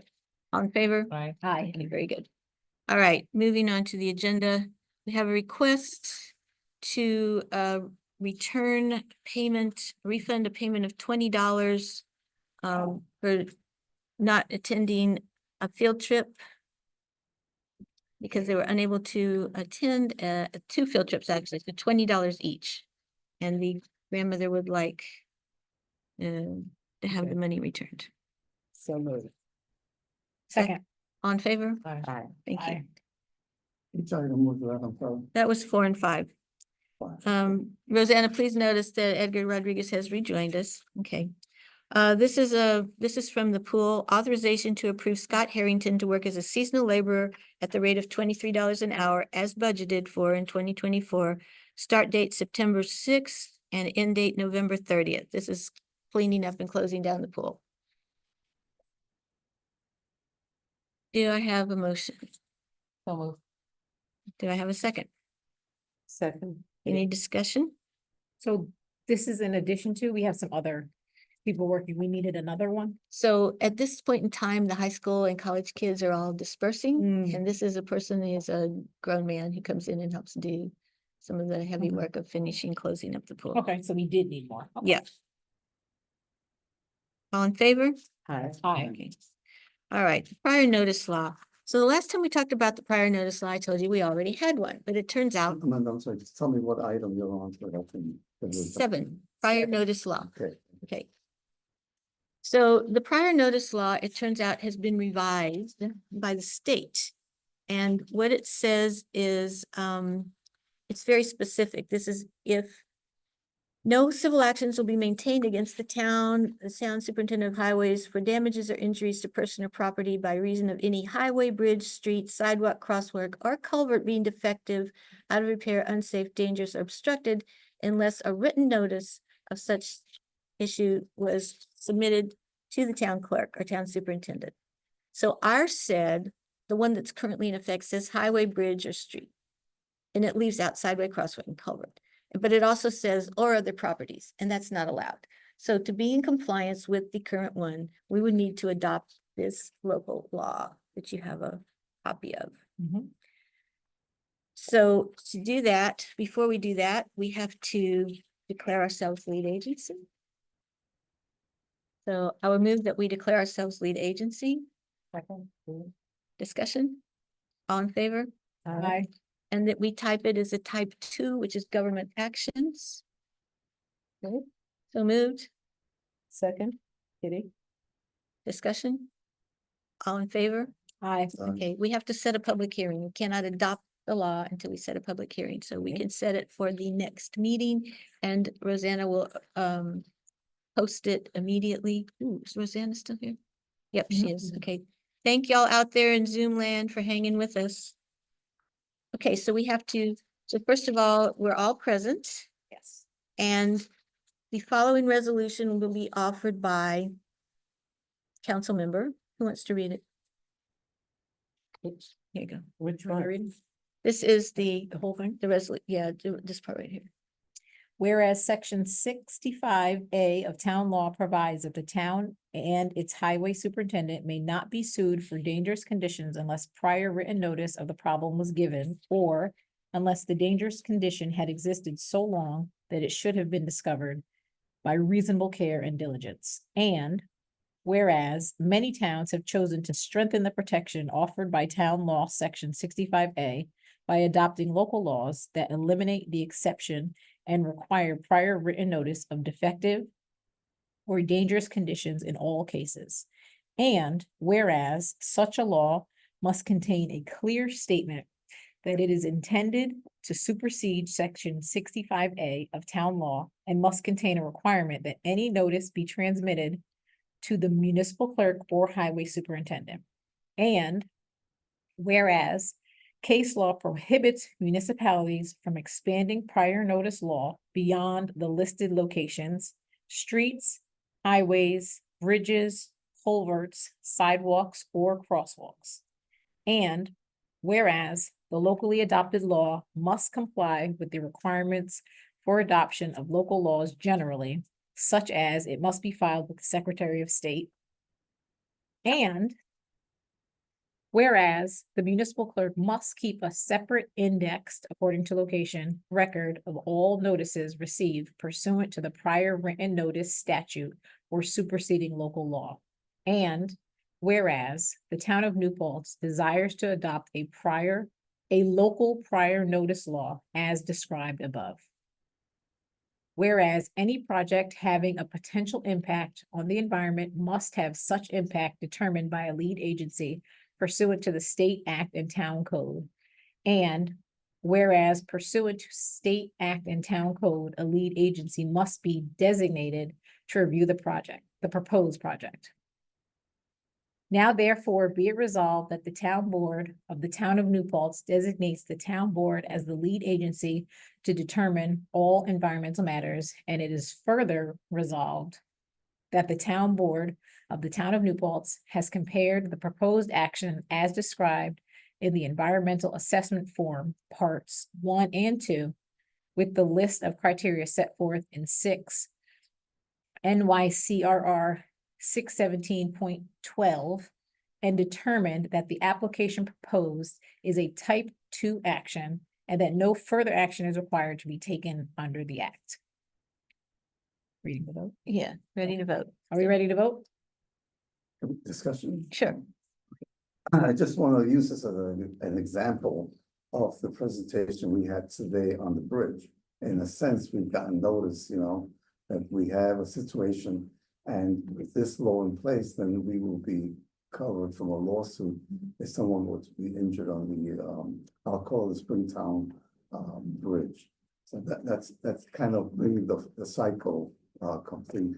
And then, I don't know, do we technically somehow also notify the municipal clerk about the situation with the bridge? I'm just trying to put this into an example of how this works. Okay, so we actually have an existing law that probably covered the bridge already. Okay. But now it's expanded to crosswalks, culverts, and something else. It only covered 3 things: sidewalks, it only covered streets. So well, in the Yeah. previous law, okay. Is, this is just the, Streets, highways, bridges. But this is the. this is the new one. The old one said, nope, that's the new one also. No, yeah. Okay. Bridge. But yeah, so it said streets, highways, and bridges, but now it includes crosswalks, culverts, and some Sidewalks. sidewalks. So yeah, This is the previous highway, bridge, or culvert. but now we're updating it to meet the new requirements from the state, so we're adding some things to it, but yeah. So no one has provided us with written notice yet, you're right. No one from the public has, however, we have seen that there's And we're already, dealing with it, right, Right. and Making the we have repairs. an initial report on it, right, okay, and we're acting on it also. right. correct. Okay. Are we ready to vote? Okay. Supervisor Gatto? Aye, Check it out. Yeah. Aye. Second, we're doing by Wait, names. yeah. Councilmember Seifert Lillis, Aye. Councilmember Essie Lewis, aye. Deputy Supervisor Kitty Brown, aye. Councilmember Rodriguez. Aye. Okay, great. The resolution was thereupon duly adopted. Okay, so this will go to Rosanna to take care of. Now we need to set the public hearing. Our next meeting is the 19th, so why don't we do that? Yep. September 19th, right? Yes. So I think we have to move to set the public hearing for September 19th At 7 p.m. at 7 p.m. Do I have a motion? So. Second, Second. Aye. all in favor? Aye. Aye. Okay, great. So it's set. Thank you. Okay, budget process update. Oh, this is where you get to pull up my silly thing there. Okay, I'm ready. Just tell me the item that I'm going to miss. Number 9, Okay, thank you. budget process update. So you guys know it's budget season. The departments are working on their budgets. They've been, okay, here's, is that big enough? I don't know if everybody can see Big it. enough. Let me see if I can make it Bigger. So this is these are some of the dates that we're working with. So all the department head budgets are due to finance by the 11th of September in Edmonds. And then What does in Edmonds mean? Edmunds is the application that we use. It's the financial tool for So it's an municipalities. online? Yes, Okay, yep, so they're doing that. TurboTax, let's say. okay. Well, it's a really, if you want to go look, Google it and look at their website and see all the kind of stuff it does. It's an Okay. interesting tool. Okay, so, Okay. yeah. It's money, you have to put your. Okay. So our controller will be compiling all of those and have that finished for me on the 16th of September. I will start drafting the budget message that will go out with the budget. And I'll start on that, have that draft by the 18th. We have a budget task force that is going to be working with me on making the presentation accessible and easy to understand and digest with graphics and things like that. So they're going to be working with me on that. We will have that done by the 23rd. And then I will send the tentative budget. That's what it's called right now. It's tentative. And it doesn't mean it's everything the department head's thrown in. There may still be some challenges and issues that we, do before that, and the message will go to the clerk on the 23rd. The clerk will send it to you guys and also post it on the 24th. Now, you have from the 24th to look at it and think about it and come up with your questions and your, whatevers, before our meeting on the 3rd of October. So I want to give you guys time to do that. And there is a very useful Citizens Guide to Municipal Budgeting that's available online. I think I've sent you the links, but I'll send it out again. That answers, a lot of questions and gives a lot of basic information. Exactly on our website. Yeah, I was gonna Yes, say yeah. we should link it. Yeah. Mhm. So, work on that, because on the 3rd of October, what I propose is that board meeting be more of a budget workshop. Love that.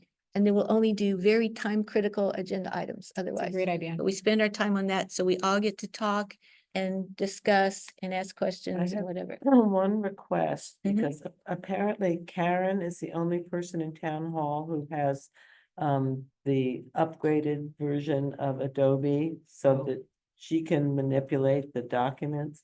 So before, I'm bad at Excel. If we could get that Excel budget to Karen and have her put it into a searchable PDF, so we can go the way we do when we do the vouchers, we search a PDF and we look at the budget line and we can find it. That would be really helpful. A searchable PDF. Yes. Okay, I didn't, okay, whatever. Searchable There's PDF. a lot of stuff like, we fair. get scanned stuff, which we, sometimes it's upside down, but most, not the budget, but other, When the stuff. budget goes to the town board, what format is it in? Do you know? That's all. It's in that, well, there, you get the consolidated one. The one with the cover sheet, Hard copy. like the backup documentation can be in the PDF. I think I can call it in the PDF. But what do you work with it in? I work with it on Edmunds. Yeah. And then. Oh, I right. put it in the state comptroller's for me. Okay. Got it. But let me add to that. So we have the budget task force has met at least 3 times. We have community participation in it. We have folks that are like very much able to work with Excel spreadsheets. And I thought that we had established, particularly through Tom Jelliff, who mentioned that he got a Excel spreadsheet that you can look at the budget. In other words, it's not a PDF that you can't. move it. Online, it's posted as both a PDF and Excel. Right. The adopted budget is. Yeah. That's the question. And the TED. But I thought the proposal that we had in the committee was that the proposed budget, when it's posted for the public, that it be available also in that format, the Excel format. It will be. It is, It will be. It will be, right. okay. It's the PDF version of that. I mean, the Excel version is great for some kind of searching, but I just find the Excel just has all those different tabs, right? And the PDF, you just search for the word, literally, like snow, right? Well, before you adopt it, And I would like to put PDF out there because people can change the numbers. Pardon? People can change the numbers. Right. If They can't- it's- If they if have it's- that. But if they it's an can't- Excel, Right. Yeah, but they So can't it's put not- it back so into the that's website. Right. Right. After you've adopted it because. Right. Right. Right. There's no reason for it to be. And everybody's seeing the same numbers, they don't change, okay. So we can, so we're having a task force meeting coming up, so we can talk about it some more. Okay, okay, so that's, Just curious about your process. Before we get it, will you do what Neil used to do, which is do his very best to get to, to say no, but no, to, to do it, to work with Jean. And here's what he did. yeah, Yeah, I and know. that's, That's say what no, he said. yeah. So, And but yes, and- before it gets to us, okay. I mean, I'm gonna do the I don't first know what process pass, we call it, but yeah, it was the no process. No, but like the way you described it wasn't positive. yeah, no, That it will have gone to the pared down version where. it may, it's not gonna, so right now, everybody's putting in their wish list, right? Yeah. Okay, so, okay, great, you don't get everything you want for Christmas, okay?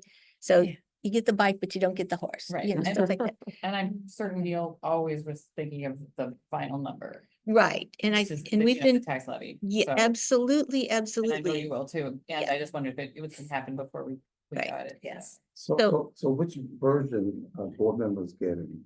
They're getting, they want a searchable PDF. Why, I mean, that's not the question I meant in terms of this thing, because you just mentioned that there's a pared down budget, right? Yeah. They're you're getting the saying, do we get to tentative- see the, you want to know if we get to see the wish list? No, Yes. you get the Well, you tentative run budget. the We task get force, that. you do. Yeah, Okay, you, but I'm thinking about all of us, the five of The us. board gets the Good. tentative budget. I'm good too, because we have a task force, I mean, yeah, I we just know trust that you. I'm very concerned about that final number too. I've been trained, like, Yeah. I'm scared all Yeah. the time. Well, and These are my it's, different- so, you No, know, it's as, that, it matters a lot, that final number, and I know that you're gonna work as hard as Neil did. To get it down. right, I mean, I think we should be prepared that we have 88 employees, most of whom are in 3 unions who have built-in contracts that we have to deal with. So we have so much we can do with that. Yeah. We signed Okay. vouchers. So budget Okay. workshop, budget workshop on the 3rd, and at that meeting, we will also set the public hearing for the following meeting, which is October 17th. So between the 3rd and the 17th, we will work really, really hard to file a preliminary budget with the clerk. If we can't get it all done at that meeting and we need a special meeting, I mean, it depends on, what we need, but the 9th of October, if we're gonna have the public hearing on the 17th, we have to have it posted out there for the public ahead of time. Mhm. Okay. Then on the 17th, we have the public hearing, we hear what they have to say. We can then continue to do revisions based on what we're hearing from the public. Again, if we need to have a special meeting, we can, but we have to finalize and adopt the budget no later than the 7th of November. Yep. Okay, Good. When are we going to, we just have, I'm sure it'll be part of what you do, but the overriding the tax cap, it will come out real early. Yeah. It will come out very early with the tentative budget. If it's gonna is be the tax required, cap still what it was? 2%, 2%. which is like $250,000 or something. It's not, yeah. Okay, and then, tall person, stand up, tall person, sorry. taller. He taller likes, he person. likes the move. Wow. moving. And they're I gonna could go walk out. There we go, very good. Okay, All and right. then the adopted budget will be posted the following day. So we finalize and adopt it on the 7th, it'll be posted the following day. So there's a lot to do. When you get these documents before the meeting, don't wait till the meeting to look at it, please. We won't ever get it done. We want to do it well. We want to do our job. Feel free to point out certain places we should look. Oh, yeah. Well, part of my message, so part of my message is like, okay, here's the planned expenditures, here's gonna be the planned money to get there. But when there are changes that are unusual, we're gonna look at, prior years before, start to look at some trending too, to see what's happening. And especially if there's something unusual, is there a good explanation? I mean, obviously, when we look at the COVID year, everything's gonna be whack, but, just, it's time that we start explaining our budget to the public, explaining what we're doing, understanding, and we've talked about this on the task force, that almost everything we do is a service. There's very little that isn't a service. There's some indirect work that's happening in finance where they're, processing, purchase orders, stuff like that, that doesn't, the public doesn't get the direct effect of that, but it pays for all the services. So, yeah, that's what government does. It provides services. Okay. Okay, that's that. Fixes bridges. Fixes bridges. Okay, do we have liaison reports? Do we have liaison reports? Anybody have a liaison report? Ethics Committee meets when there is a complaint. Right. We haven't had. There's supposed to be one in September coming up, though. I don't have it in my calendar, so Okay. I thought there was too. Yeah, I We heard that. have met this year already. The other thing is that we did have a member resign and we will be having interviews Okay. soon as a Okay. board. And then for Police Commission, we know that the next conversation with the police is on the 16th, 11 a.m. here at the police department. The Police Commission did not have what month was it? August August. meeting due to lack of a quorum. And so we also will be having interviews for a police commissioner position. Okay, good, because someone asked about filling that vacancy and I don't believe we received a letter of resignation. Okay, do we need that? Well, I guess so. I guess. Okay. Okay. So we have to get a letter of resignation, and we know that our police chief will be giving us monthly reports to the Mhm. public. I Right. think that's it for police commission at this time. Okay. Edgar, did you go to any of your, oh, wait, did I'm you sorry, send- just one other thing. The next police commission meeting is next week, Okay, next Tuesday, Tuesday? community center, 7 Right. PM. Okay, thank you. Okay. So can I ask Kitty as a liaison to the climate smart communities to? I'm just reading my notes from our meeting, but if you would rather give that report, because there was a ton of business that night. I can give the report from my notes and you can edit and correct me. How's that? Okay, Okay. Okay, all so right. you can wait, Edgar. Kitty's gonna go next. Oh, so, all right, we met Tuesday. The committee was happy to hear that the RFP for solar at the Justice Court had been written by you. Thank you very much, saved us a couple $1,000s.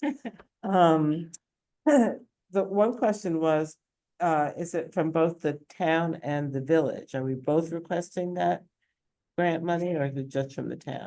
Okay, first of all, grant money's done. Oh, Grant money's I'm done. sorry, the RFP. The RFP Yeah. is to do the police building with And- the grant money that the town has. Oh, Okay. okay. So did the RFP come from the town and the village, or is it No, just just from the town. Okay, thank Yep. you. Noted. Alex Wojcik reported that the village got $100,000 matching funds for the solar array at the firehouse. We'll circle back on the out of service charging station. Do you remember, Yvonne? Oh, we mean at the village hall? Yeah. I guess what I was asking Alice is if she put in a request for the charging station, the county grant for Oh, yeah. solar and electric vehicle infrastructure. And I think she said that money is not going to fix the charger, that is going to be added to the solar for the firehouse. Okay. All right, my Oh, notes got a interesting. little wonky there. So just to let you know, so that one's closed, but I heard from Jen Metzger, there's gonna be another round of county money just for electric vehicles. So there might be Okay. another opportunity, And that has been announced by Jen Metzger. right? Jolanda reported that the capital project proposition that the school district has removed propane as an investment. So it's no longer considered an investment, and they're going to be looking at heat pumps to heat. Except they wobbled on that last night again, so Oh, we're still working with that. okay. Very helpful. Um, they are almost finished with the greenhouse gas inventory. Yay. Waiting for vehicle mileage data from the state and school district. But the school environmental club may help with that. They're ready to start on the recertification process for the task force. Attended an ENCV roundtable of environment groups, sponsored by Hudson Valley Regional Council. Yvonne, did you go? to that? Ulster County, yes. Okay. And yeah, so you reported there was lots of great information, networking, sharing, and a CLCPA roundtable. Very much like the one that was given 2 years ago by Pace Law School on the environment. And Jolanda is beginning to assemble the safety study committee for battery energy storage systems. There are 2 volunteers from the planning board, and I gather that more volunteers will be solicited. Oh, yeah, and there's Jen Musker has money for solar and EV infrastructure, last thing on my list. So that's. Okay, just the other thing is that I wanted to get on the agenda for the next meeting to make a formal request to make Jolanda the lead and CSC spot kind of For that. For what? proposing. Apparently we have already approved that study group. Oh, okay. And named him the coordinator. Yeah. And he is. Oh, okay. Is that in a minute somewhere or? Yeah, a while back. Okay. I think when it first came up, I'll look for it again, but I did ask Amanda about that, and yeah, it's. He has the Well, support of the town board for sure. Yeah, we asked him. Okay. Yeah. Well, wanted to get the CSC in that, Right. in that wording somewhere so that we can attain some credit for it as Oh, part of the good. recertification. Okay, Okay, sure. well. So because he's a CSC member, or that CSC wants to be a part of the team, part of the study group? He is our representative from the CSC for the study group, Okay, basically. yeah, that part probably didn't, I mean, from the very get-go on the battery energy storage system law, he was, Yeah. coming to the T, so I think that got recognized a long time ago, but we can reestablish it. So definitely having this in the minutes, that he is the climate smart communities representative, selected by the board to lead this study group. This is something else. Oh, I'm okay. just putting my hand here. So we do not need to have that on the agenda again. We'll just. No, go we'll back just and have it find here in the minute. Okay, that- we'll find it, Yvonne. and Okay. Formal. Okay. Okay, but just to clarify for you, I did review the firehouse solar situation and gave them some information about the size, first of all, looking at their electricity usage, and then how many solar panels they would need, and an approximate, ballpark idea of a cost or whatever, and said that I could make our RFP available to them or work with them on it to use it as a model and modify it for their situation or whatever. So I'm curious, what Yeah. did you get for their usage, Amanda? it was around 90,000 Okay, yeah, kilowatt hours. I Yeah, got 97, so that's Yeah. about, yeah. right. Yep. Okay, who else has a report? Edgar has a report. As a new board member, in July, I was assigned to serve the design person on the Newport Village and Town Bicycle Pedestrian Safety Committee. I was appointed in July, but the last time they met was in June. But however, I was in contact with Ben Lipson, who's the acting chair right now. And I talked to him, and I also talked to Julie Mage, who is a member of the committee. And they indicated that they normally do not meet during the summer. Ah, Their next meeting will be on Monday, September the 23rd, 7 to 8:30 PM. It will be a Zoom meeting. They will put out an email announcement about it. They were very happy with the project on Du Bois, with the sidewalk, pedestrians, when it's etc. done, we're gonna all be happy. Right now, So, but- not so Glad happy. somebody's but they're- happy. Well, they're happy that it's happening, that it's Right. moving forward, etc. Right. And then they are looking to see what other kinds of projects, I pressed them. I said, okay, so what's your next project? And they weren't sure. They're talking about it. They said there's many different needs. They're assessing the needs, for the safety of pedestrians and bicyclists. Right, so one thing that happened just last Friday is at Cronin Gallery, so I think people have seen the expect a bicycle signs Mhm. around town. Mhm. Well, now there's one that's expect a, Yeah. there's two walking pedestrians with rabbit ears for some reason. We don't Um, know why. Yeah, because he does rabbits, right? Yeah. But if you don't know that, you're like, why do they have ears? But Well, I anyway. thought Never those mind. rabbits. Brian Cronin, it's his Oh, signature Rabbit thing. oh, It's a rabbit. logo, Yeah. which is a Got it. lot like a sheep bunny, marshmallow bunny. Yeah. Not Okay. exactly. No, Mhm. but these are walking figures with ears. So anyway, those are out now, and Christy was part of that, and so you'll see some of those popping up around town now too. So I think that's something that they, Is the town putting them up or? no individuals are. Oh, And I'm pretty sure Brian Cronin Well, I donates, gotta give him- his time to make Yes, the design, and Yeah. then I don't know who prints them.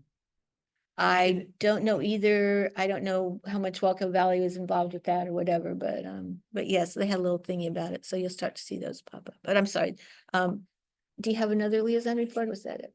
that's the only committee that I'm Okay. on, and that's the end Okay. of my report. I will Okay. be there for the 23rd. Okay, very good. Julie, The ENCB did not meet, there was no quorum in August, and I wasn't a part of the HPC meeting in August. And the minutes, which are just wonderfully written by John Abertelli, are incredibly detailed, and so I could tell you about some things. It's not a whole lot that's going on. I mean, there always is, but well, we're gonna touch on some stuff that maybe he has in there or not, or some's fairly new that goes to the community preservation. So, yeah, Yeah. yeah, there's stuff about that. It's I'll just tell you what I was gonna say, which is I like how the committee is thinking outside the box. John Orfatelli has always been yeah, interested in how to get more homes designated as historic landmarks. The problem is homeowners are concerned that there's serious, sort of demands Mhm. anytime we want to make a change, or a renovation or an update, whatever, or fix something. They need a certificate of appropriateness. So, oh, the commissioners were just sort of talking about how it was brought up by one of the commissioners that could there be an alternative designation of individual properties that would serve the purpose of preserving these homes in a way which would have, just sort of less onerous requirements.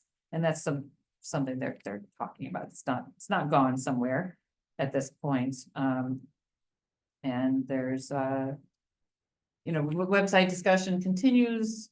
There's Susan Stetson-Cohen has been contacted and continues to be contacted about different sites that could be put in on the map that would be have historic significance. So that's always exciting to think that they're digging to find ways that this map is going to be unbelievable when it's published. So this website is going to be really exciting and really different from what it first could have been, which was really just about homes, stone homes, basically. So this is really an exciting mission to be a part of. okay. So I had the planning board approved site plan application for external changes by the Bank of America to put on an ATM and the required lighting and stuff like that. They also approved the application from Burger King to make external updates to the outside of the building in terms of colors and types of material and stuff like that. So the Burger King agreed to take down their pole sign and make a monument sign. Oh. So that was really nice, yeah. And they're still working with the Taco Bell application. It's gone to the ZBA, which is the other, so they're having a public hearing about that. So this is gonna be a brand new building that's behind the Burger King. And so they needed variances for the location of their signs, but I think that said that was okay. And then the size of the signs, I think they thought that was okay. So it sounds like that one's moving. But there was a restriction on the lot that said no further buildings. So The did- planning board decided. oh, they to just waive waived that? Mhm. I see. Yeah. Okay, and then was there another one? The ZBA has a use variance where it's a building that's in an R1 zone. And it was a vet's office, no, an A15, excuse me. So A15 by right allows residential and ag with or without animals. And this was a vet's office that was allowed, was permitted, but then the veterinary practice moved out, and so now someone wants to use it as an office building, and that's a use variance that's not, so a vet's office is okay, but a commercial office building isn't go for it. Anyway, the ZBA approved that use variance. So that's gonna go forward. So that's all I have on those, but the Community Preservation Fund is doing some really interesting things and also working with getting a GIS map done on different different properties that they're looking at. And that's actually leading me to a couple of things that are on the agenda, so I'll just Okay. save those for So the just agenda. quickly for public access TV. Oh, We're still in touch with Charter Communications. Joe Davis had a good meeting with Tim, and it's possible that we will create a new contract. Basically, both sides would agree, but it would just be drawn up with language about the town and then just exactly the same language for the village. The Charter would like to eliminate the senior discount. That's about $750 a year. I'm basing that on the fact that I am old enough to have gotten it, and it was $75, and I think there are about 10 of us 10, yeah. left, right? So they are open to considering an annual donation to some of our nonprofits or complimentary accounts for certain government buildings, which could save us some significant money. So, discussions proceed. so that would be Spectrum, so that would be It's- but is it internet or it's just TV? Well, here's what's interesting. Zumo is their new streaming service. Oh, sorry, Zumo is not a service. Oh, It is a platform over which various services are offered. Charter will continue to pay franchise fees in accordance with its franchise obligations, whether the service is provided over the Zumo platform or some other platform. So if people are still watching TV, but they don't want to use their cable box and they want to use Zumo, apparently we will continue to receive franchise fees. okay, but if they were to provide complimentary accounts, would it be for Zumo or would it be for internet? Because we use internet from them. Well, I was just wondering. complimentary accounts is the paragraph before Zumo, so I'm assuming it's internet. Okay.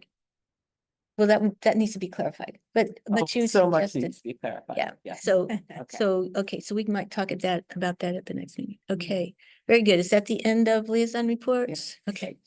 All right, the next thing we have, Edgar, number 11. Number 11. Thank you. Okay, this is authorization to approve the New Paltz Municipal Resolution for the Town Board of New Paltz to gain eligibility for funding under the Highlands Conservation Act grant program, qualifying for financial and technical assistance provided by the U.S. Congress. So do I have a motion and then we'll discuss it? Okay, do I have a motion? So moved. Second, Okay. Essie. Okay, discussion. So the Highlands Conservation Act was put in place to protect certain water habitat and agricultural resources in certain states and municipalities. And currently, I mean, it was pretty restricted and they've expanded the area and our town now falls into the eligibility area. If we want to be considered for any of these grants, we have to say that we would like to pass a resolution stating our willingness and intent to be added to the region. It doesn't obligate us to nothing, but if we don't do it, we can't ever even ask for grants.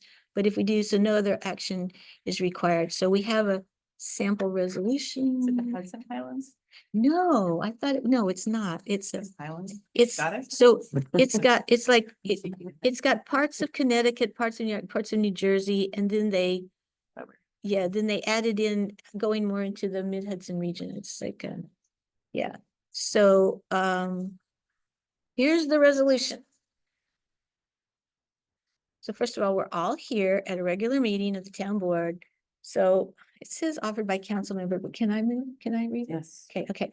Whereas the Highlands region encompasses more than 3 million acres of Pennsylvania, New York, New Jersey, and Connecticut. And whereas the Highlands region is an area of national significance, possessing substantial natural beauty, containing contiguous forest and productive farmland, numerous cultural and historic sites, plentiful recreation opportunities, and the protection and supply of important drinking water sources for over 15 million people. And whereas the U.S. Congress, in bipartisanship, passed the Highlands Conservation Act Public Law 10-421 that was signed into law by the President of the United States on November 30th, 2004, designating the Highlands as a significant national conservation priority region. And whereas the Highlands Conservation Act authorizes the Secretary of the Interior and the Secretary of Agriculture to provide financial assistance to Highland states to preserve and protect high-priority conservation land in the Highlands region. And whereas the United States Fish and Wildlife Service manages a voluntary grant program to assist Highland states, local units of government, and private forest and farm landowners in the conservation of land and natural resources in the Highlands region in coordination with willing sellers. And whereas land preservation efforts in the Highlands region should link the parks, historic sites, wetlands, wildlife habitats, streams, rivers, reservoirs, watershed, trails, scenic and natural lands, and other protected areas unique to the region for the enjoyment of future generations. And now therefore be it resolved that the town of Newport supports being officially included in the federal Highlands boundary as maintained by the U.S. Fish and Wildlife Service for the Highlands Conservation Act program, thereby qualifying for financial and technical assistance provided, excuse me, but I wanted this change to say exactly what they said, is that the town of New Paltz is willing and intends to be added to the Highlands region. Okay. Not officially included, but adds that actual, so we're going to modify that to say the town of New Paltz is willing and intends to be officially added into the federal Highlands boundary as maintained by the U.S. Fish and Wildlife Service for the Highlands Conservation Act program, thereby qualifying for financial and technical assistance provided by the U.S. Congress. Is willing and intends to be, okay. We have to do a person vote. Councilmember Julie Seifert. With those changes, aye. Yes, thank you. Councilmember Essie Lewis. Aye. Deputy Supervisor Kitty Brown. Aye. Councilmember Rodriguez, Edgar Rodriguez. And Supervisor Amanda Gatto. Okay, this resolution thereupon duly adopted. Very good. This is something the Conservation Fund knew about, told us about, sent us the information. You got this in your packet to read about it. So this is a cool thing. And of course, they're interested because it gives them the opportunity to, us as a town to apply for grants when they find properties. What happens there is that we've been getting money, from the real estate transfer tax, and it seems like a nice amount. But when they talk to landowners, they go out and they get an appraisal. And these appraisals are sometimes, nowadays land is, and these appraisals are like millions and millions of dollars. And it's like, yikes. So, it's an ongoing struggle. to leverage our funds. Right. Great. And that actually, let's see if there was another one from that.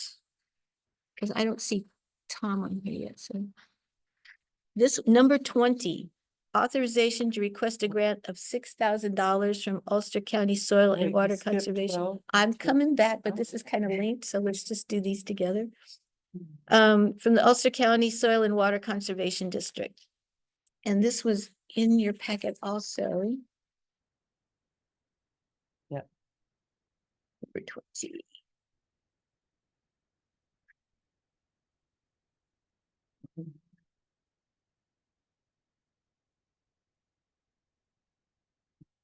Oh, here it is, right here. Okay.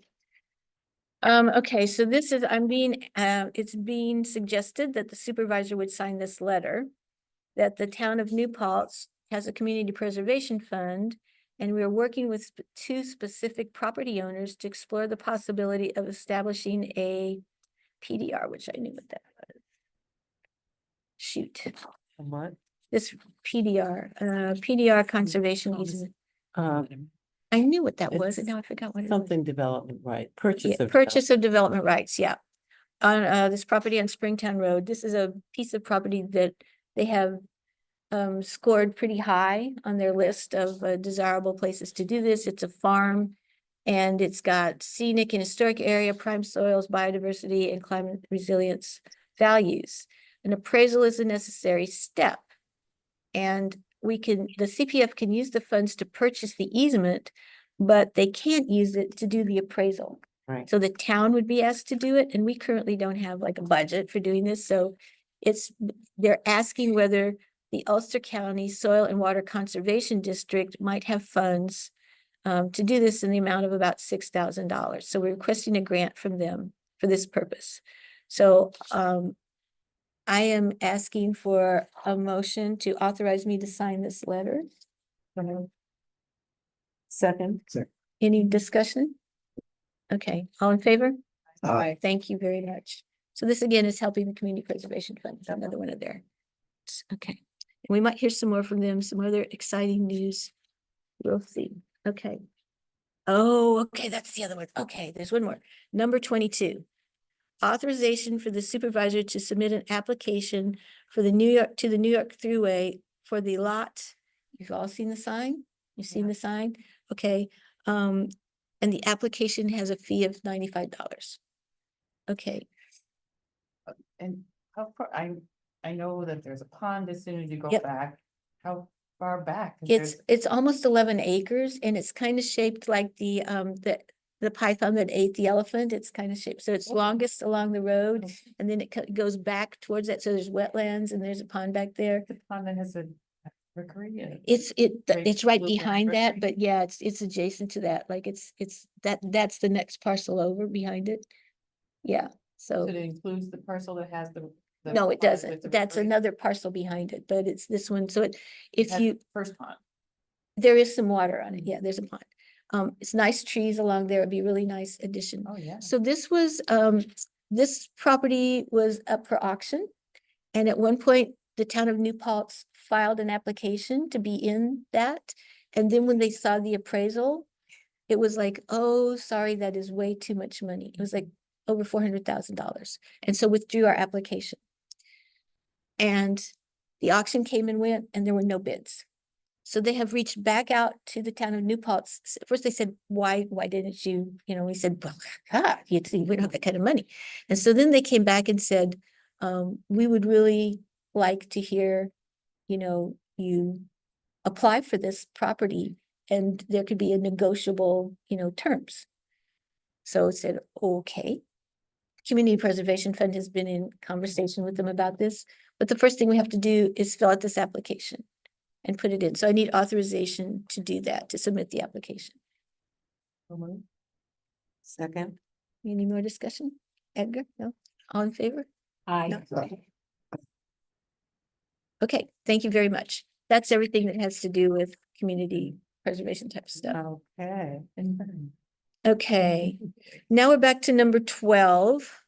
Authorization to approve the purchase and installation of a PTAC heat and AC unit at the Moriello Pool to replace the original unit that was installed for $2,628. The money to come from the B Fund Moriello Pool Capital Improvements list agreed to by the town and village. So the village would pay half, which would be $1,314. The town would pay $1,314. Need a motion? So moved. Second? Second. Discussion. All in favor? Aye. Thank you. Okay, Tom, oh, Tom, just in time. Did somebody let Tom in? I did. Okay, He's in. Tom, perfect timing. I've Number- been patiently waiting, so good evening, Oh. everyone. Okay, thank you. Sorry it's taking so long to get No, you. no worries. A lot of good stuff to get through. Okay, I'm gonna read your number 13 on the agenda. Authorization to approve the Director of Planning, Zoning, and Code Enforcement to advertise for a municipal code officer / building inspector 1 at a starting compensatory rate within the current union contract to fulfill a vacant position in the building department. Do I have a motion? So moved. Second. All right, discussion. Tom, do you want to tell us something? Well, this is just to fulfill or fill a vacant position that was created with a termination back in the winter months. So it's not a new position to the department. It would just be filling a void and allowing us to continue with all our responsibilities. Yeah, it's a busy department, Yes. so, let's get it fully staffed.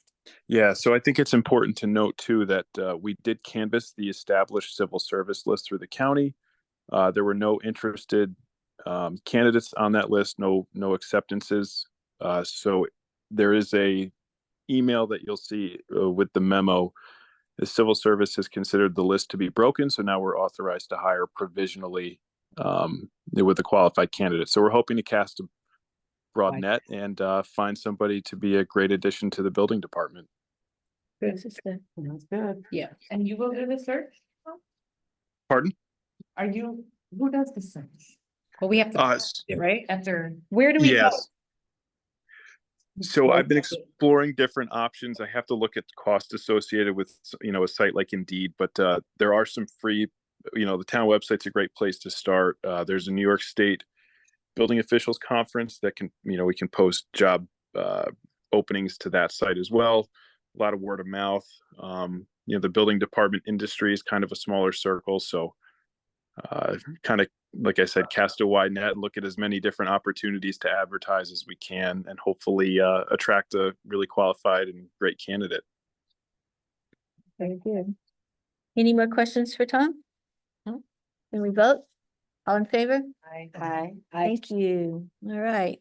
The next one is authorization to approve the Director of Planning, Zoning, and Code Enforcement to increase the established use in the town of New Paltz of the Fire Inspector 1 title from quarter time to full time. Do I have a motion? so moved. Second?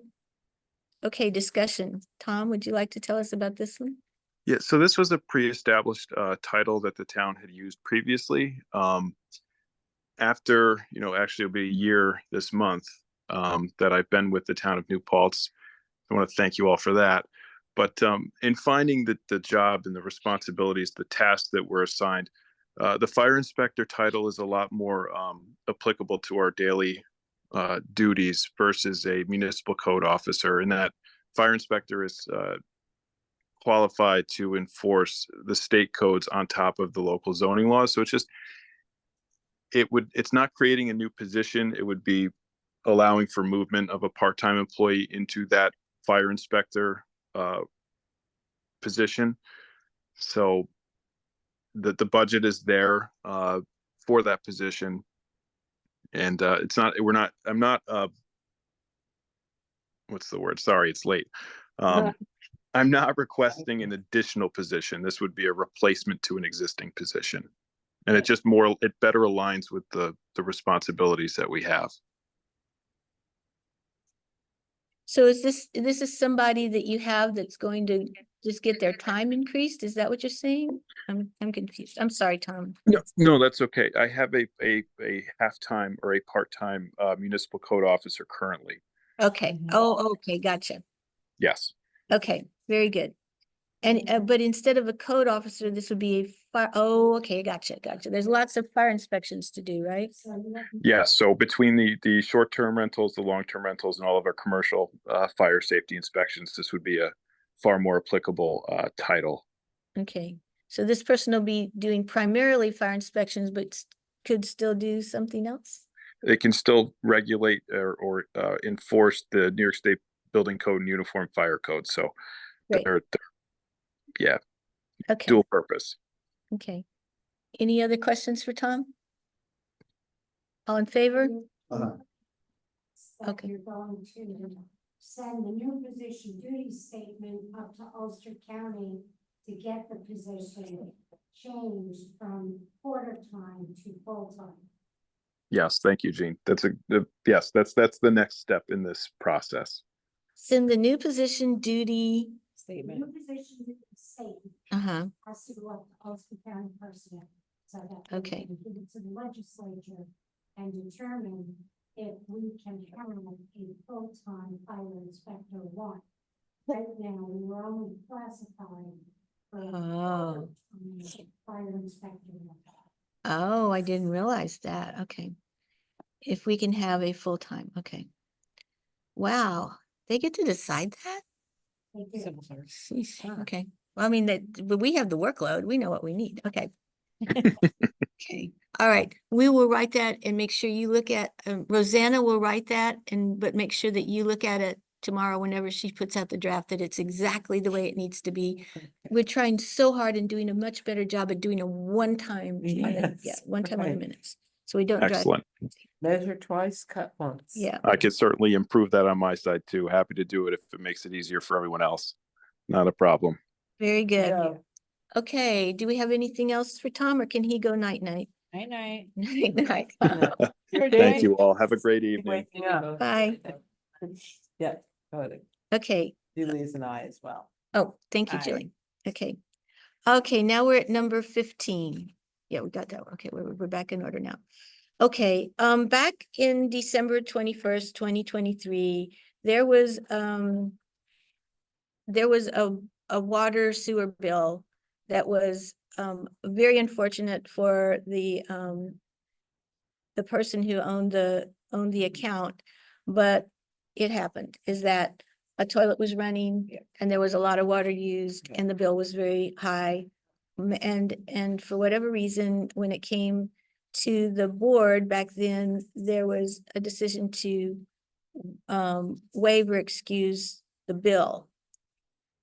Yeah, and it's, you know, it's come to our attention that the water was actually went through the meter, went through the toilet, went to the sewer. So the water, a good that has a value, that was purchased by the village and then provided to the town, to this resident, happened. And then that water then went into the sewer, where the sewer treatment plant, not knowing if it's good water or bad water, treats it anyway. So yeah, unfortunately, the water went through this situation, and so it generated, you know, a cost.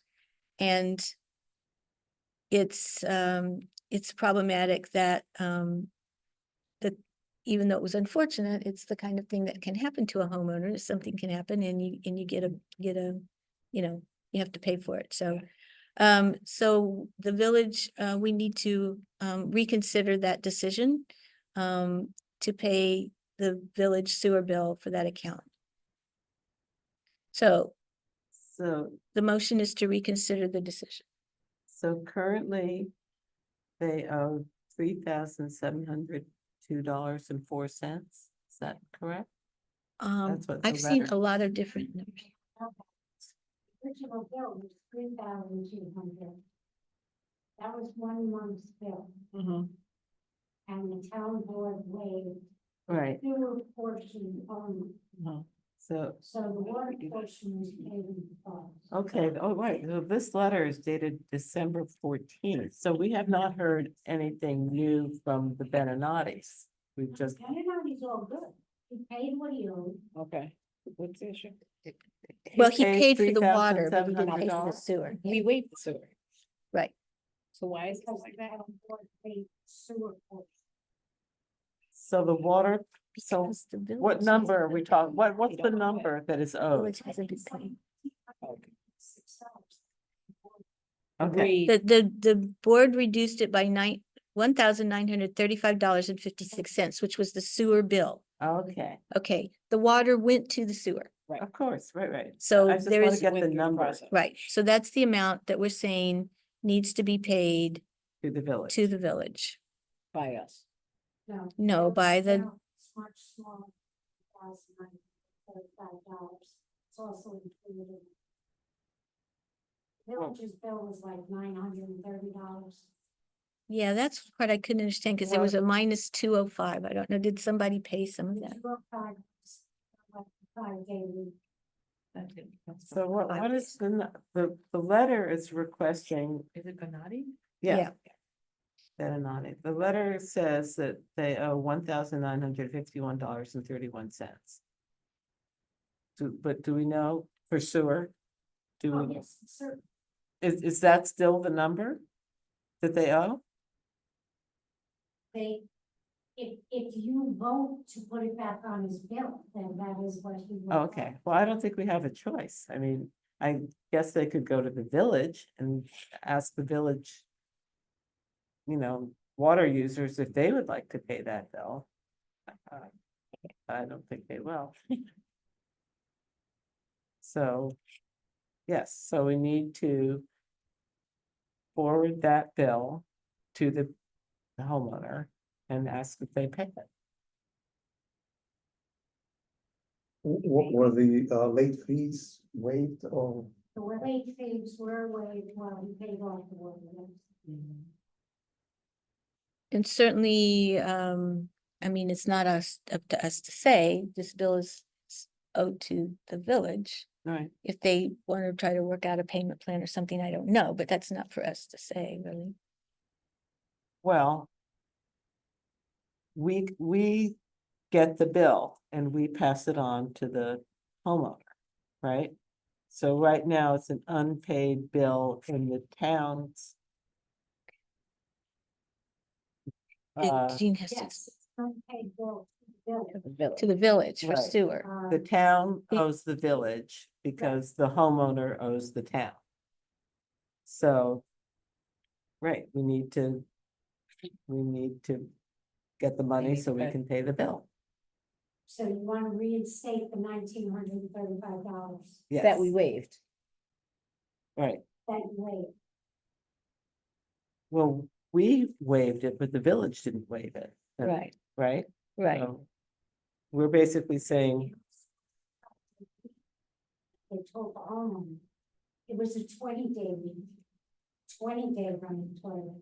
well, I think we saw something about the homeowner says they've taken corrective action to Yeah, make sure. it So doesn't- once they were notified or whatever, once they knew it, they had a Right. plumber out, fixed it, and then the usage dropped back down. So it was Right, clearly the right. toilet that was the problem. So no, they weren't, deliberately using money to fill up their No, water to fill up their pool or something. They weren't trying to use it, but unfortunately, It got it used. went through their meter, it went through their, system. So it Right. did get used. It is a valuable resource, and if they were not to pay it, it still has to be paid. We can't, the town could pay the village, the town would pay the village, I don't know. well, that's not how, I mean, we get a bill, we have, Yeah, I like that idea. Everybody has $19. well, Fair. this is almost a year later, so I'm sure we can work out a payment plan. Right, because it's minimum bill in the house is everything, Uh-huh. so Um, you include that in the motion, so we can be off the payment plan. Yep, I like that. Do we need to suggest the amount for the payment plan? Um, The house is still I think we empty? need- I think we need to talk to investment. Let them suggest the amount. Do the you wanna plan. Suggest an amount of $200. For the plan. Right. $200 a month. Well, what they've been paying has been something like way less than that, Well, because it was right, minimum use, It was but, right. Still, but now. Well, let's, they can also say that doesn't work for them, so let's start with $200 a month. just a thought. Or, I had $200. or, So, yeah. 8, Until 9 the months. balance, until the balance is paid. Okay, and I think we did waive the late fees, which I think is fair. And as long as if they were to make these payments monthly, there would be no late fees. Right. Okay, because that I doesn't, mean, they are offering to make payments, so I think, the letter says, we request that while we make payments, late fees be withheld, Mhm. so we will certainly honor that part. yeah, right. Okay, Stage are we to vote? so let's agree that we are revising. Oh, where is it? I've lost it on here. Oh, no, that's it. Yes. So we are revising that decision to that the property owner pay the $1,935.56 at the rate of 200 per month until zeroed out with no late fees. Okay. So technically, it says here, $1,936.56. Oh, I'm sorry. The original. Oh, I had 35. It's $36. 1936.56. Oh, okay. His letter says 1951.31, so. 1951.31. We got 1936.56 was what was the Maybe amount we that could was just used. Sewer 5, District 19, Indicate his full bill for the, yes, pay the sewer. full balance of, I think it's really good to have an amount in here so nobody starts let's to, put the amount Whatever that's we- in we his can. letter. what's in his letter? Okay, What's in, $1,951.31. did that include the late fee maybe? Okay, whatever.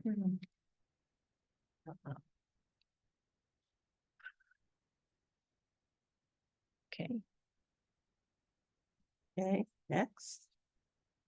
did we vote on it? all in favor? Aye. Aye. Aye. Okay. Okay, the next one, this is a highway thing. Request authorization to contribute an additional $90,000 to the SSA sewer reserve for the all-vac truck. So SSA is District 1. Sewer one. Sewer one. Established reserves in sewer one and water one. So we can start saving money for this backhaul truck for Chris. So we started the reserve contribution at 190,000 and 180,000 and then one half to sewer, 95,000, I think, to. The water and 90 to, 90,000 yeah. Okay. And do we know how much this truck's gonna cost altogether? I, that is. Okay, anyway, this is part of trying to put a little bit aside every year until we get enough to do it. Right. Okay. So do I have a motion to authorize this So moved. discussion? Just, are we doing 16 and 17 together? Well, we're doing them separately, but essentially we're doing them together. So So it's just a little unclear, it's, a reserve for 2 trucks? no, Or- one truck in 2 different funds. Oh, in 2 different points, I see. Mhm. So the truck, It serves both. It serves water and it serves. The truck will. So they're splitting the right, so reserve. the cost will be $185,000 I don't know the cost. combined, oh, okay, just a reserve The for that. cost is probably 800,000. It's a big Wow. fancy truck. Reserve, so we could save. Okay, money. gotta Right, build it up. Right. Okay. Any more discussion? Any more questions? Okay, all in favor for the 90,000? Aye. All in favor for the 95,000 to the water reserve? Aye. Aye. Okay, thank you. Okay, 18. Okay, this is another one. Okay, water bills. Okay, so this is at the police department. There is a thing called a compound meter. And I don't know why there is a compound meter, but there is. I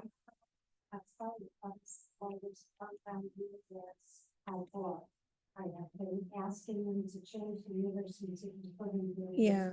Is it compound? Because does one does for justice and one does for police or something like? No. There's a negative. Oh, nice, nice. Okay. And I left it that way, so I could see if it would regenerate. Yeah. Instead. Right. And still it's like $50. We really don't need a compound meter. No. in this building. And this is after they worked on it and supposedly fixed it?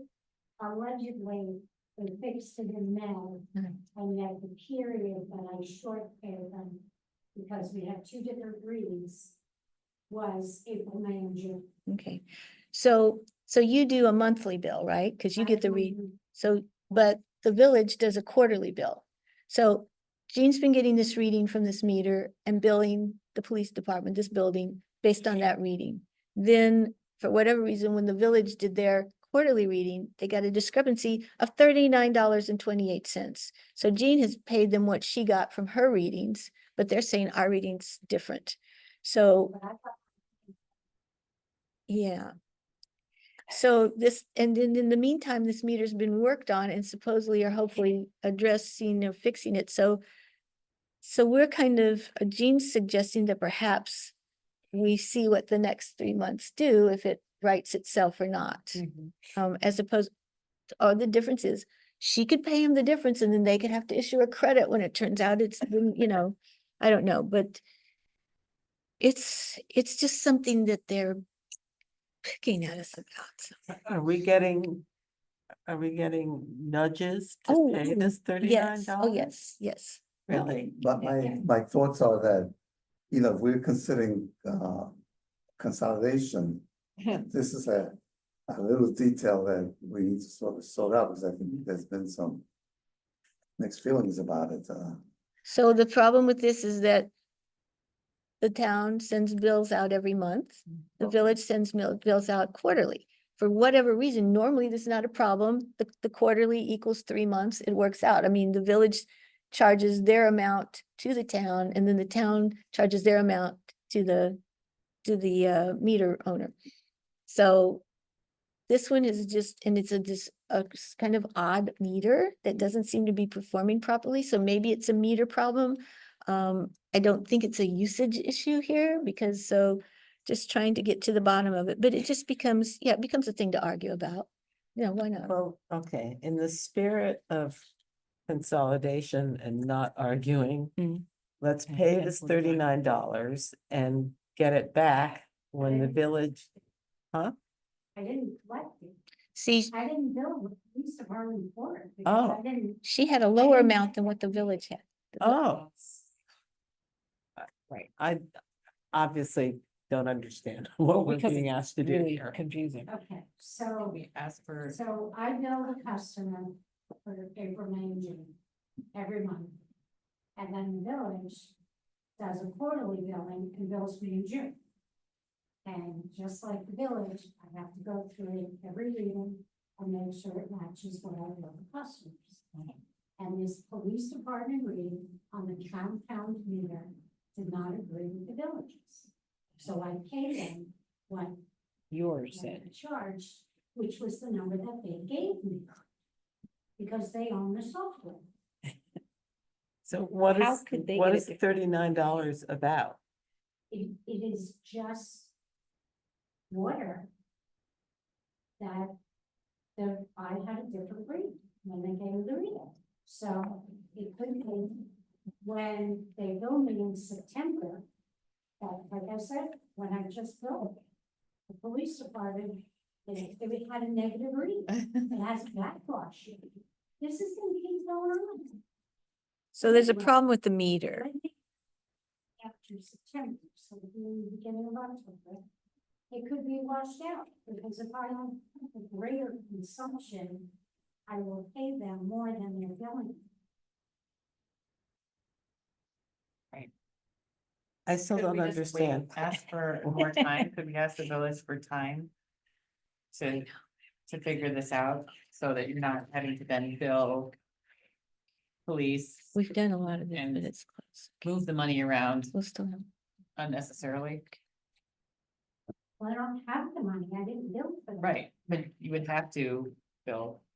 That's not the read she got. But she can't She because she can't had 'cause to she didn't bill get this that on her rate. numbers. And so, or can we just ask the village if we can take some time to figure this out? But it's a reading from them, correct? It is a reading from them, and. And it's different because it was says- taken at different times. Right.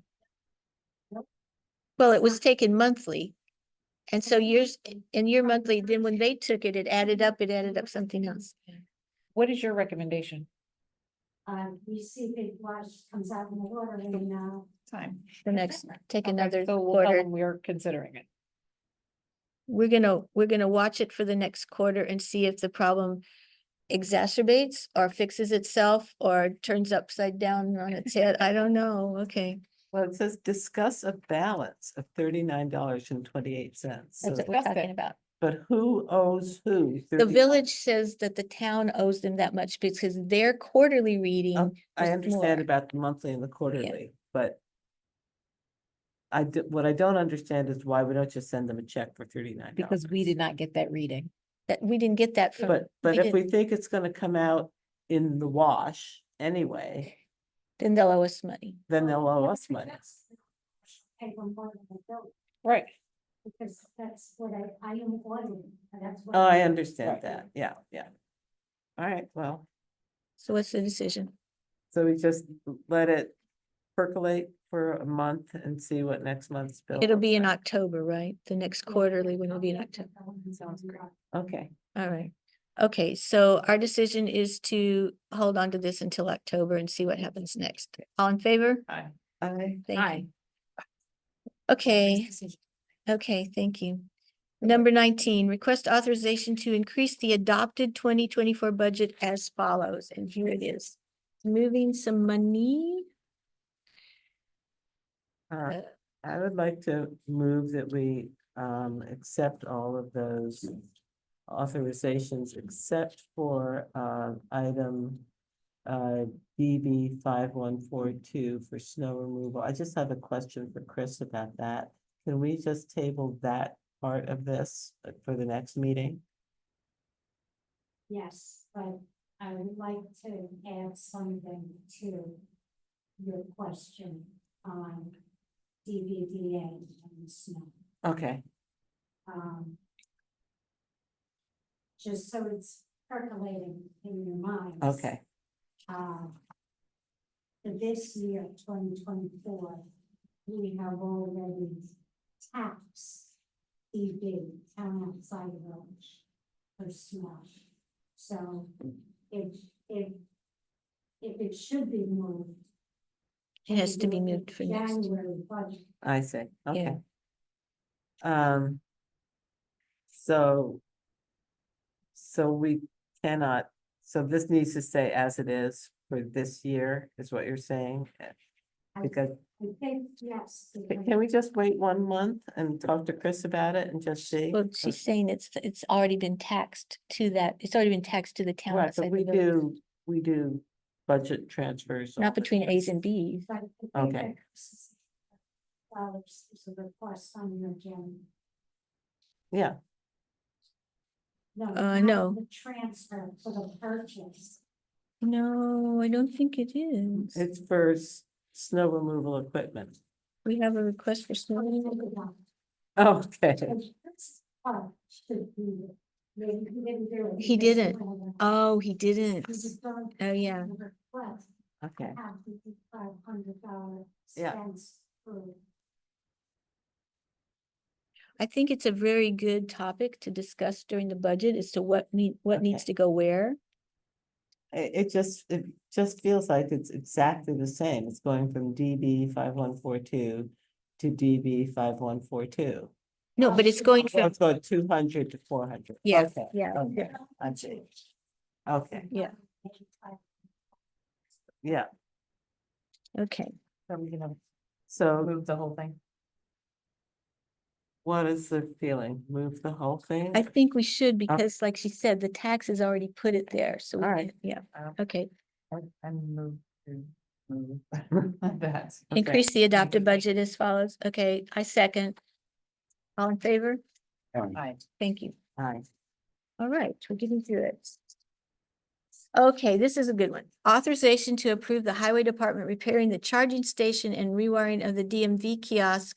The new wiring will run with an external splice box at a cost of 3,000 is high. It would be no more than that. This was a best guess until we actually get the information about the wires in the box.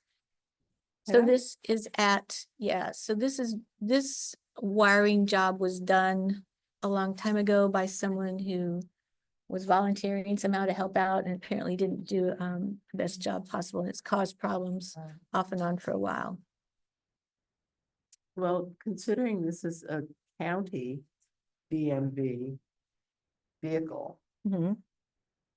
why don't we have the county do this? Why does the town always pay to provide these county services?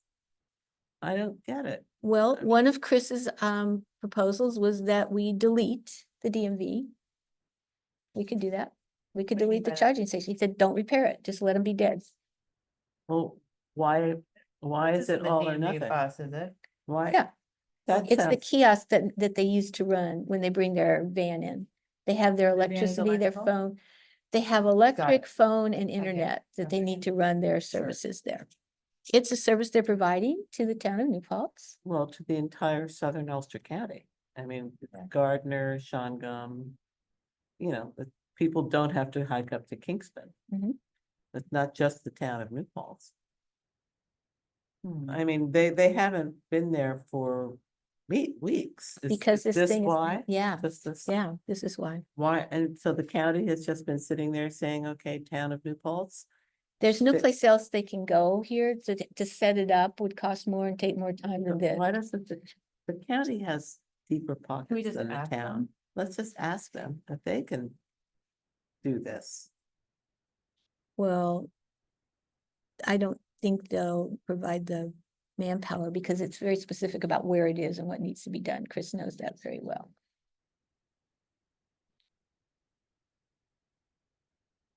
Well, I am volunteering to call the Ulster County DMV. Oh, joy.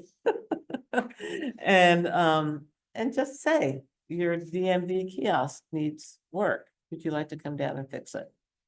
Or at least pay for the wiring, Pardon? at least pay for the wiring, pay for the Yeah. materials. It will also take care of the electric vehicle charging station though too, which is ours, it's towns at the community center. Okay. It's dead. All right. Okay, I mean, but really paying for the wiring, how much would that be? well, Chris was saying he thought it would be $2,500 and I put in, let's just put in 3,000 and say it would be no more But than. the wire, you said the materials. but So it's the wiring in an external splice box. Mhm. So That could be that amount, that amount. he was estimating without having a quote. I wasn't sure if that included the labor or whatever. Well, it would be building to it. It would really be Right, I essentially get that. Chris. Yeah, so. So maybe because you're over there, I'm not sure that I'm hearing. Are we not in agreement with this? I'm just, I mean, the Feeling- service that, we, New Paltz residents benefit from, very local for us. so do Highland, Gardner, Shongum, Ellenville. Anybody who doesn't want to hike to Kingston comes to that location. But it's only the town that pays for all of these improvements and repairs. Although if it is one of our charging stations, Oh, the charging station needs to be done. So then if you just don't want to take it out to the kiosk or wait for them to, I mean, we need to do it for the charging station. Yes, we need to do our charging thing. Okay, so the splice box and the wiring is going to be pulled through a conduit at the building back under the parking lot, under there to the splice box. That's the bulk of it. And then tying into the charging station and the wiring that goes out to the kiosk. So he would just be not tying it into kiosk. Oh, So we might as well just do it, okay, right?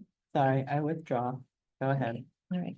I understand. But if there's another issue with it, you know, I mean, It just feels like this has been going on for so long and the county doesn't seem interested in fixing it, but. New Paltz to the rescue. here you go. Okay, so motion to approve the repair of the charging station rewiring that would also benefit the DMV kiosk. Second, All in favor? Aye. Thank you.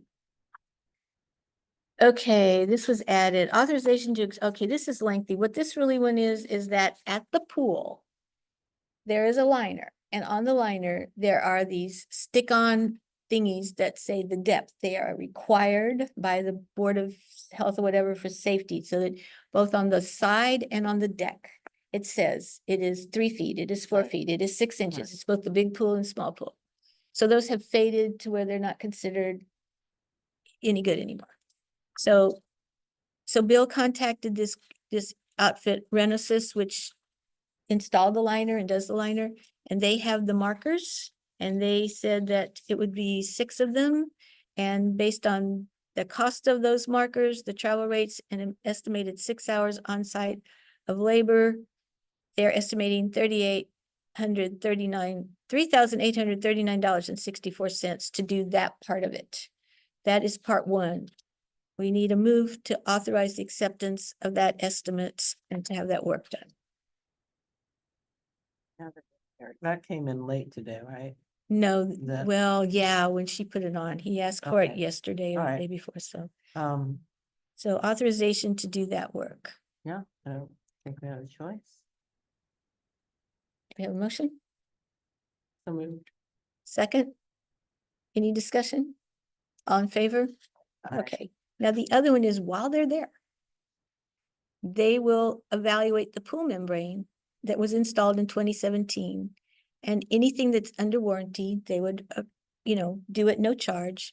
If there's anything that's not covered by warranty, before any repairs, they would say so and give an approximate schedule. So I don't even know why this is here. They want to inspect the liner and inform Bill of any repairs that are needed, and if they're under warranty, they would do them because it's no charge. But if it's not under warranty, if it's something that's not under warranty, they would just inform him of what the need would be, what the amounts would be. So I guess we're just authorizing to come out while they're doing this other thing, the technician, and to do this evaluation. Okay. Good. So motion to authorize them to send out a technician to inspect the pool liner. Yes, second? second. Any discussion? So, Well, okay, so this is for our pool. Yeah. Correct? Is the pool empty at this time? No, no, So they, it's gonna be a diver that's gonna go in. they take it down part way. Yeah, I don't know what they do exactly, but they need to be able to see where water goes and doesn't go. Right. So like if there's a bubble under the pool, they say they don't worry about a little bit of water under the pool, but at one point there had been when they fixed it, it leaked again anyway, it's like, something like that, so. I'm familiar with this. We had a problem with Yeah. our big pool that we have. We had a diver coming in. Yeah. And examine it. I mean, and I understand that it's costly. Right, so at this point, they're not gonna do anything that costs money. If there's something that needs to be fixed and it's under warranty, no charge, they will do it. If it's gonna cost money, they will inform Bill of that and he will come back to us with whatever that is. Okay. So we're not authorizing any expenditure money except for those markers. So all in favor? Aye. Okay, I mean, they say they have a minimum $1,000 mobilization. but yeah, Non-warranty. right. So, but they're not. So are we gonna pay them to come and do this evaluation or? This Mm. service estimate comes to 3,000, the evaluation.